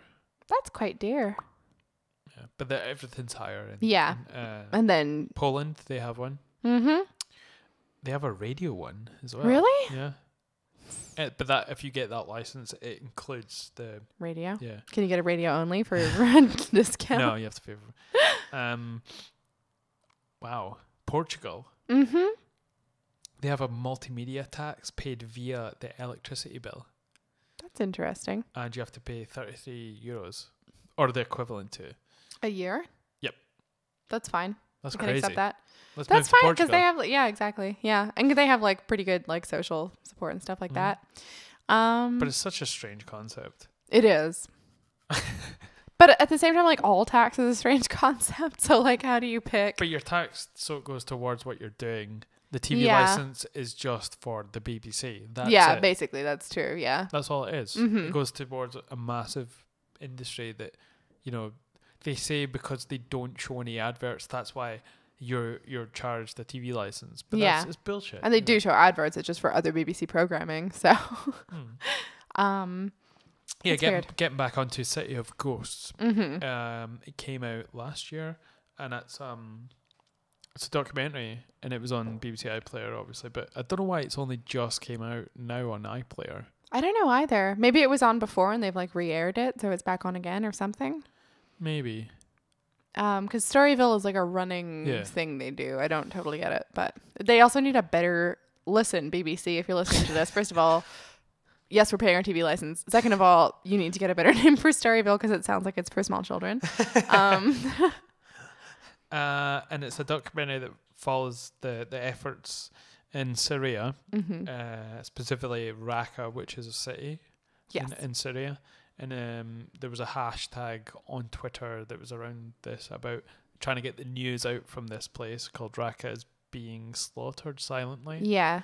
Because it was basically taken over by ISIS. But the usual story in Syria, basically they tell the story about how the people have been pretty much systematically slaughtered because they wanted to kick the government out, and they wanted them to have a democracy of some sort, as opposed to what's going on in Syria. So Assad, they were trying to stop him, and then the government was killing civilians and protesters, and then the ISIS came in. They sort of briefly felt that they had, under sort of in the tide of the Arab Spring, freed Raqqa from the Assad regime, basically, and then pretty much immediately that left a vacuum for ISIS to come in and take over. And you can see it happening. Like, you can see them just driving into squares unannounced and spouting a load of stuff from the Quran, and then just killing people in the middle of the street, like executing them with their hands behind their back in front of like a crowd. Like, that's like the first thing you see. And I've avoided watching videos of like executions, and I know a lot of them are available on the internet. I just have avoided watching them. I know it's happening and I've heard about it, but I just feel like it's such a transgression to sort of witness another human being's death for real. And I think for me, it's really important to understand the difference between watching fictionalized death and watching real death. So that was actually the first time I've seen any of those images. Right. And they show later like heads on spikes and people who've been beheaded, and it's pretty like sort of, it doesn't hold back in showing you what actually goes down, but it's so necessary. It has to paint the picture of why these people are doing what they're doing, not ISIS. I mean, the activists who are trying to get they're trying to get the story out, because they pretty much have a kibosh on all intel getting out of Syria and Raqqa especially. All images that aren't controlled by ISIS, they're trying to, and are very close to stopping anything from coming out that they don't control. And these journalists are trying to get this story out there. And what we saw in Egypt as well, happening via Twitter and these social media platforms, they were able to sort of get news out there. And they're doing the same. They're these brave people, and they're fully risking their lives and the lives of their families, and not just in a way like these people, if anyone finds out who they are, they're dead, and it's not like, oh, you're gonna get sued or go to the jail or whatever. It's like they will murder you publicly, and just for not wanting them to take over your country, and for telling the truth of what's happening. I think they deal also, there's a really uncomfortable and very harsh scene. A few of these guys get refugee status in different countries in Europe, including Germany, and there's basically a neo-Nazi protest in Germany, and these guys are there just to be a presence, basically. And some of them are more riled up than others, and one of the guys the documentary is following is trying to kind of keep a lid on it, basically, on their side. But it's like, it's just the ignorance of the people who are against accepting refugees, of what these people are actually freeing from. Like, they're not coming to steal your jobs, they're coming because they're dying. Like, that's what's happening, and they don't want to. Like, nobody wants to leave their homes. Exactly. Like, why? Like, why? How can you just stay in a country where you're being persecuted? You either adapt, become, part of ISIS, or you have to get out. Yeah. And where do you go to? Like, the whole of the Western community has been shown to, and even the governments that are in these Western places to be, sort of hostile to anybody coming across from Syria. And I think the Western world hasn't caused what's happening in Syria, but certainly our geopolitical meddling is contributing to it. It's not alleviating it. And for us to then throw our hands up and say, like, oh, it's none of our business to accept these people. And then I really think that this documentary should be basically mandatory viewing for anybody who wants to have an opinion on accepting refugees. They should sit Theresa May down and be like, look. Yeah, you got to watch this shit on. And equally with Western responses to the situation in Syria, because it's very clear that bombing people isn't going to work. And there is a scene in the documentary when there is an airstrike on Raqqa, and they don't even make it really clear, like, whether it was who it was. It doesn't matter, honestly. It doesn't matter if it was Assad or Russia or Britain or the United States.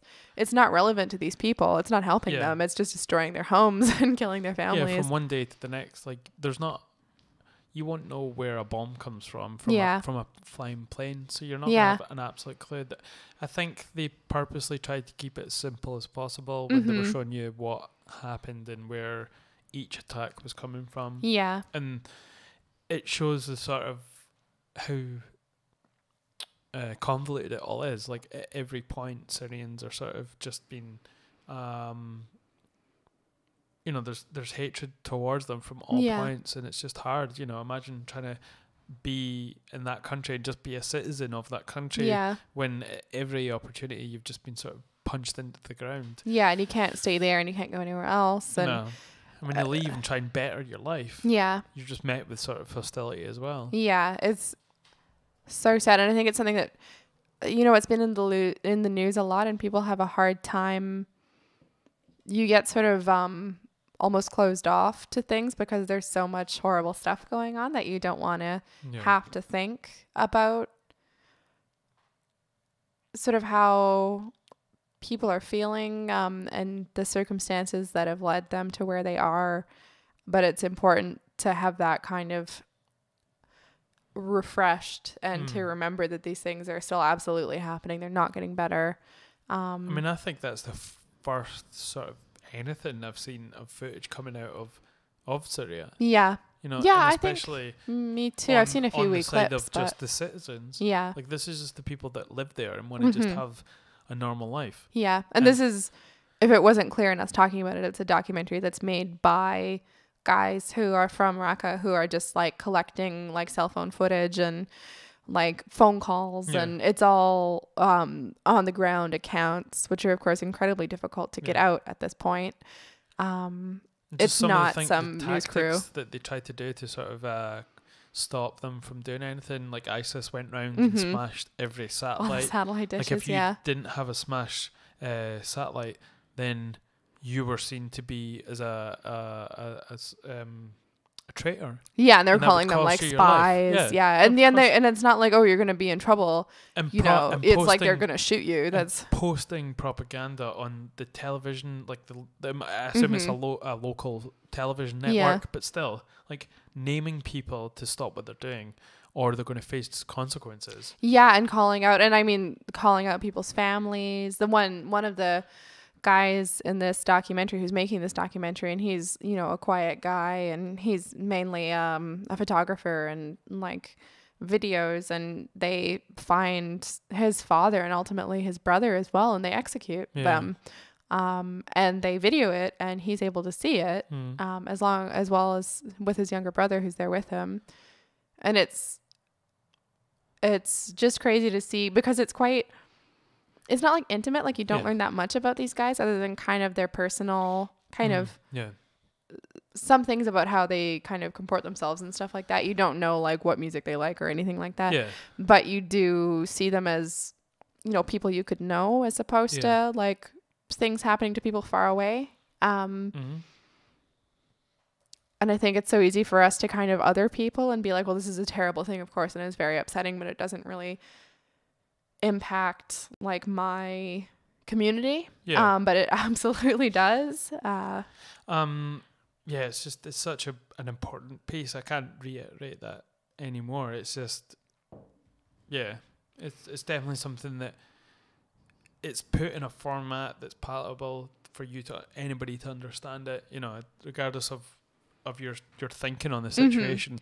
It's put in a way that anyone can watch it and say objectively, that's happening. And that this should not be happening. And also just the fact that this is on these guys' shoulders, like they are the ones who have made this happen, that we're able to see this, and it's an insane. It's funny, you see these guys and you're used to seeing maybe movies and people are in armor and they're in old-timey clothing and they're doing these very brave deeds, and you're like, oh, those are what people used to be like. But you see these guys now and they're wearing like hoodies and trainers and stuff, and they're doing these insanely brave things. And it's not like they're, sword fighting or whatever, but the choices they're making are so brave. Swashbuckling. Buckle. Compared to the choices we have to make in our daily lives. And all we have to choose really is to be open to this communication and be aware of what our governments are up to, and aware of the points at which we can influence their decisions. Totally. And even that, I think people feel like it's too much of an imposition to do. And that's really bullshit compared to, what these guys are doing. Yeah, they're obviously doing a very important job. Mm-hmm. And another funny thing that came across is me, Robert Simpson, former guest on the podcast, when we got into sort of Russia and communism. Yeah, I enjoyed that conversation. And he told me and told people that were listening that it took for a middle class to appear for them to challenge the system. It didn't come from the lowest on the scale. It always comes from a rising middle class. And you see that repeated in Syria. The people that they're not just poor people. They've come from like a middle class family. Yeah. Yeah, they've like gone to university, they got cell phones and And it takes that to then appear for then those people to fight for their country and the people that they're surrounded by. Yeah, it's like things that are bad still have the power to affect them, unlike like the very rich or the very elite, but they're robust enough to fight or something. Yeah. They have a sense of how things should be, like being owed something, as opposed to if you're super downtrodden, you feel like dirt. You don't really necessarily, you always fight for your life and your family and stuff, but you don't necessarily feel like, and that's what these guys are doing as well. It's not like they're fighting for like, cheaper electricity bills or something like that. But yeah, I think that was an interesting parallel.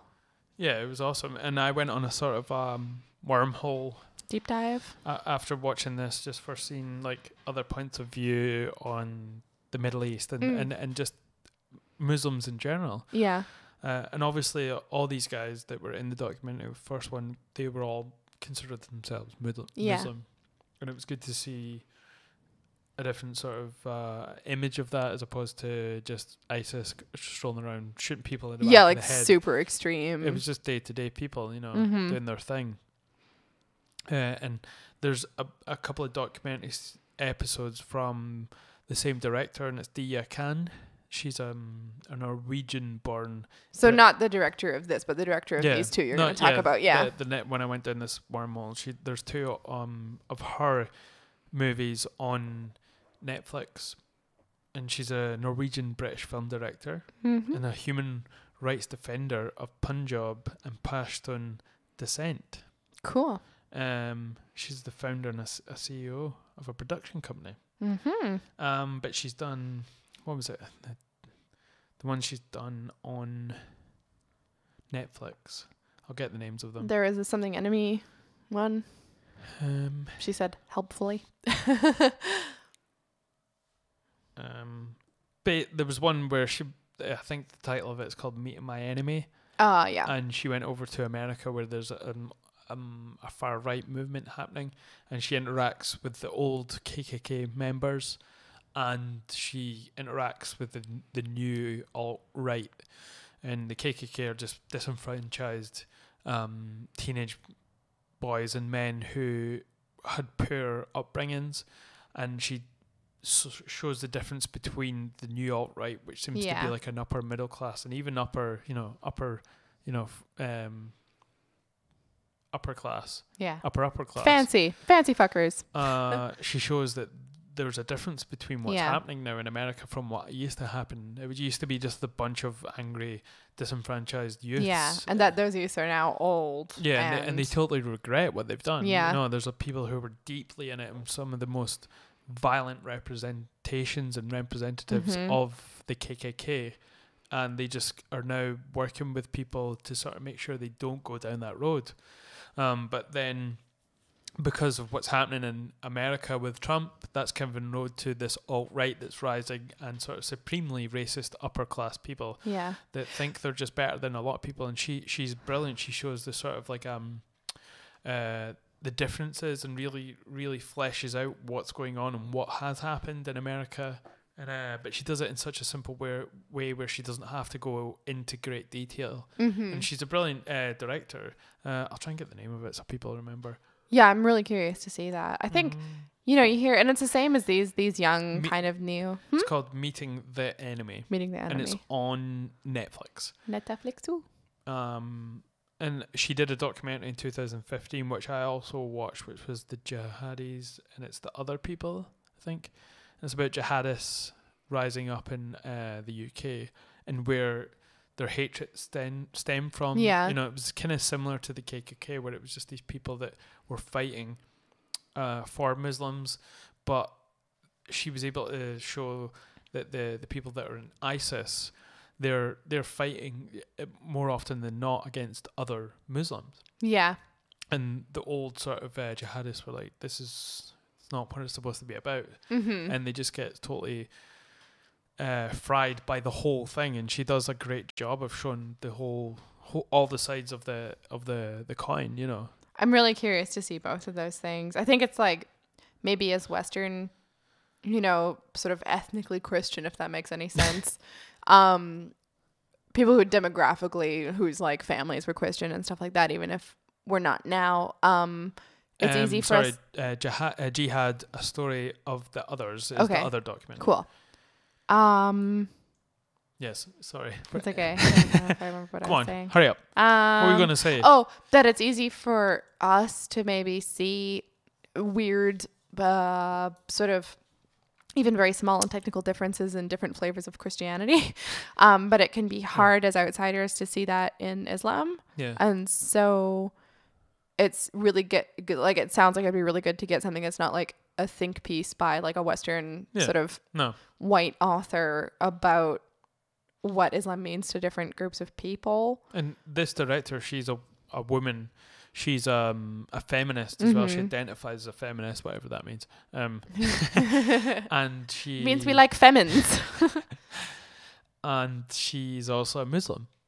You know how those things all connect and work in her life. That's up to her. But yeah, that's a good point. Because she seems to come from a place where she makes good documentaries, and just anybody wants to watch it. Is these two documentaries are brilliant. And the first one that we talked about as well, you know, is not by her, but by I'm not sure who directed that, but in correlation, all three of them are they're brilliant to watch. Yeah, cool. Well, I'll have to catch up on her too.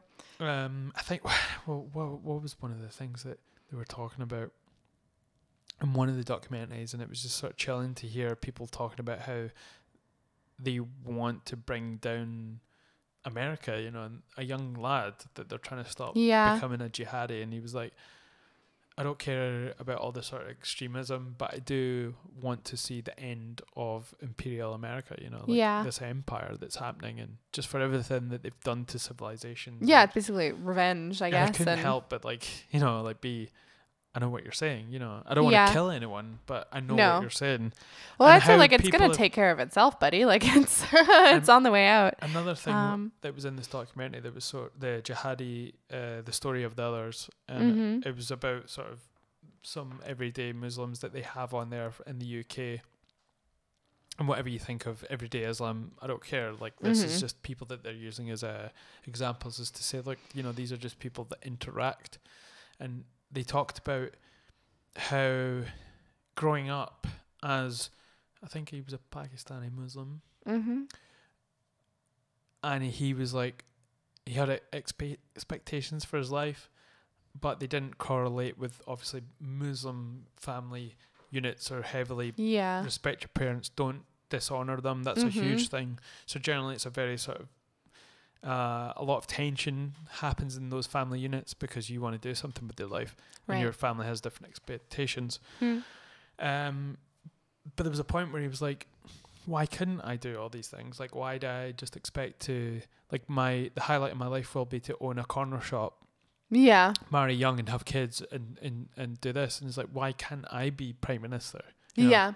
And like, I just thought about it. I was like why, what would happen if a Muslim sort of a Muslim ethno person sort of came up through the UK and became prime minister? Could that happen, or couldn't it happen? Do you think people would just freak out? In the same sense that there's Christian prime ministers, there's Christian presidents. Yeah. Imagine if there was a Muslim president. Like, would that go against the Western civilization, or do you get to a point in your life where it doesn't matter what you believe in? it's just about your policies and whatever. Yeah. You know, where you stand on that stuff. Would that not affect how you become president or what you do as president? I think it would.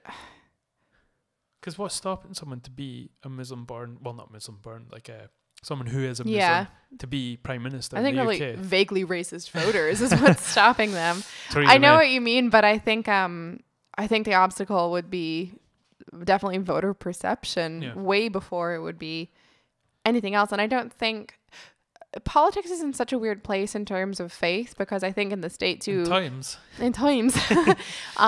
States, like you can't even admit you're an atheist in the States. Like you have to pretend to be a Christian essentially still in the States. I've heard some scholars say they think Obama might have been one of the first ones. Yeah, I think I would believe that, like just instinctively or whatever, which is really weird to me. And I think the idea to me of a prime minister or president or whatever that I want in power is somebody who understands the meaning of their role. And you could be a faithless idiot and not understand the meaning of your role, or you could be a really clever person from any religion and understand the meaning of your role. Like it shouldn't be relevant as far as I'm concerned, as long as your values don't clash with the values of your role. And there are, of course, different, grades of Christian and Muslim and, Judaism. Like I just had a thought based on what you're saying there. And talking about the structure of, parliament and having one person in power. Do you think it's such an outdated system that because it doesn't incorporate all those types of people, say Muslims, Jewish people, like it's pertained to a certain part of the world and the people that are in it? Do you think it's an outdated system, like being president, because it puts all those people at odds against other people in our societies because it doesn't encompass them? Like, do you think we should just get rid of them and society would be society and not have one person come from one background, which would then isolate whole sections of your civilization because you have one person in power? Yeah, I think it shouldn't be a demographic issue. It shouldn't be like, oh, I'm prime minister and I'm a white Christian, so I can't relate to Muslims or whatever. But I think... But Muslims can't relate to them.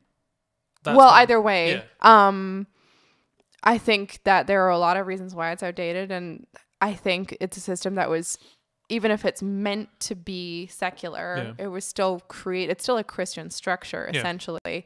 And I was just meaning like it's one more reason to think that it is an outdated thing. I'm just trying to tie it into like a bigger picture of it's structurally outdated, other than just it being a question of... No, I was meaning like that's one more reason to think that it is outdated. Yeah. I mean, there's plenty of other things that are... Yeah, I think that's a drop in the bucket. Yeah. But I'm asking, in doing that, does it indeed isolate parts of the country, because... I think if you're a decent prime minister or whatever, it shouldn't, because again, part of your role is to represent... Know your role, jabroni. I think that's what... The moral of this podcast is know your role, jabroni. Yeah, I think it's like any personal issues you have as a leader, as a prime minister, or whoever, should not be relevant. Like you're supposed to be, you're representing your party to an extent. You're supposed to be representing your electorate as well. And so if you're worth your salt, I don't think that should figure. But I think the system we have is flawed, so it does end up figuring. That's what I would say. But these kind of things, I mean, it's hard to sort of say because I'm not, and I've not had much experience around people who are Muslim. Mm-hmm. Generally, the structure in these countries that are majority Muslim populations in Middle East, they're not structured in the same way that we are. Usually, like even in Islam, they don't have one, like a pope figure. So it's not... I don't know, but like if you look at somewhere like Syria, their issue is that they had a dictator. So I don't know. But that wasn't anything to do with being Muslim. That was like they were like seen as a Western country. Like I think Islam as a whole, they what I've heard of it and what I see is they don't tend to gravitate to having one head guy because it seems like it's against Islam. Yeah, no, like Saudi Arabia, they have a king. Like I'm not. But these are specific things. But but like I'm just thinking of examples that I'm familiar with, like that they do still seem to be pretty totalitarian. Yeah. But there is a sort of general vibe. That's why they only have like imams. They don't have like a one guy who dictates what. This is one of the issues that people have with Islam, is because it doesn't have a guy like a pope to say like, to reform the religion, to be like, this is what we believe in now. But it's usually it's kind of seen against. I mean, those are not religious figures. Those are people who are... Okay, sorry, I thought we were talking about heads of state. No, I'm talking about like, you know, people who it's inherent in Islam. I'm saying like not their country, obviously, and it can sort of, they don't tend to have people who are head of the whole thing in that. And do you think that's maybe where it kind of, if you come over here where there is a prime minister, you know, I see. And you're like, well, this I don't relate to this person at all, but you know, and there's one head monkey. Yeah. See, I don't know, because I still associate. I know the governance of like Islamic majority countries as having heads of state, like. So because like if you look at, I'm on Quora, and someone asked, is there an Islamic equivalent of the Pope? Yeah. And Walid Kadus, he answered this, and he's authored 1,700 answers. Cool. So he's a know-it-all. And he's had 6.2 million answer views. Ooh. He says there is no direct equivalent, at least for the majority of Muslims. In particular, two things do not exist in Islam. The idea that any person living today is infallible, the concept of papal infallibility, and the idea that any one person has the right to offer a final religious ruling on a topic. Yeah. So it's religious. It's not. But so what I would say, there must be like a weird. It must translate in their life as well to like political structures as well. Even though there are examples of countries having a king, you know. Yeah, but I'd say like, so the Pope, that only applies to Catholic Christians, like, and I guess Eastern Orthodox Christians still have a head of the church. I'm not sure, but like that was a cause of a huge reformation in the Christian church, was that people rejected that sense of authority as well. Just to extend it here, there's he goes on to say there's a difference from the caliph. The caliph is a political leader, but there has always been a difference in Islam between political leadership and religious leadership. Which is not always apparent. Which but I'd say cool to find that out. It is interesting. You know, there is different sort of cultural things when it comes to sort of these things, and it doesn't sometimes cut and paste when you move to another country. There is going to be something adjustment, you know. Although I'd say that's actually more similar to Christianity than I would have expected. In terms of, there's a bunch of different flavors of it. It's confused about whether its leadership is secular or religious. Anyway, we should probably round up on that. So if anyone's listened to Jihada, A Story of Others, and the other documentary that the Dia Khan made, and what was the other one we had? City of Ghosts. On Storyville. On Storyville, which you will find on BBC iPlayer. But pay your TV license, guys, or the BBC will come and kick your door down, apparently. Yeah. The TV license. Anyway, do you want to say anything?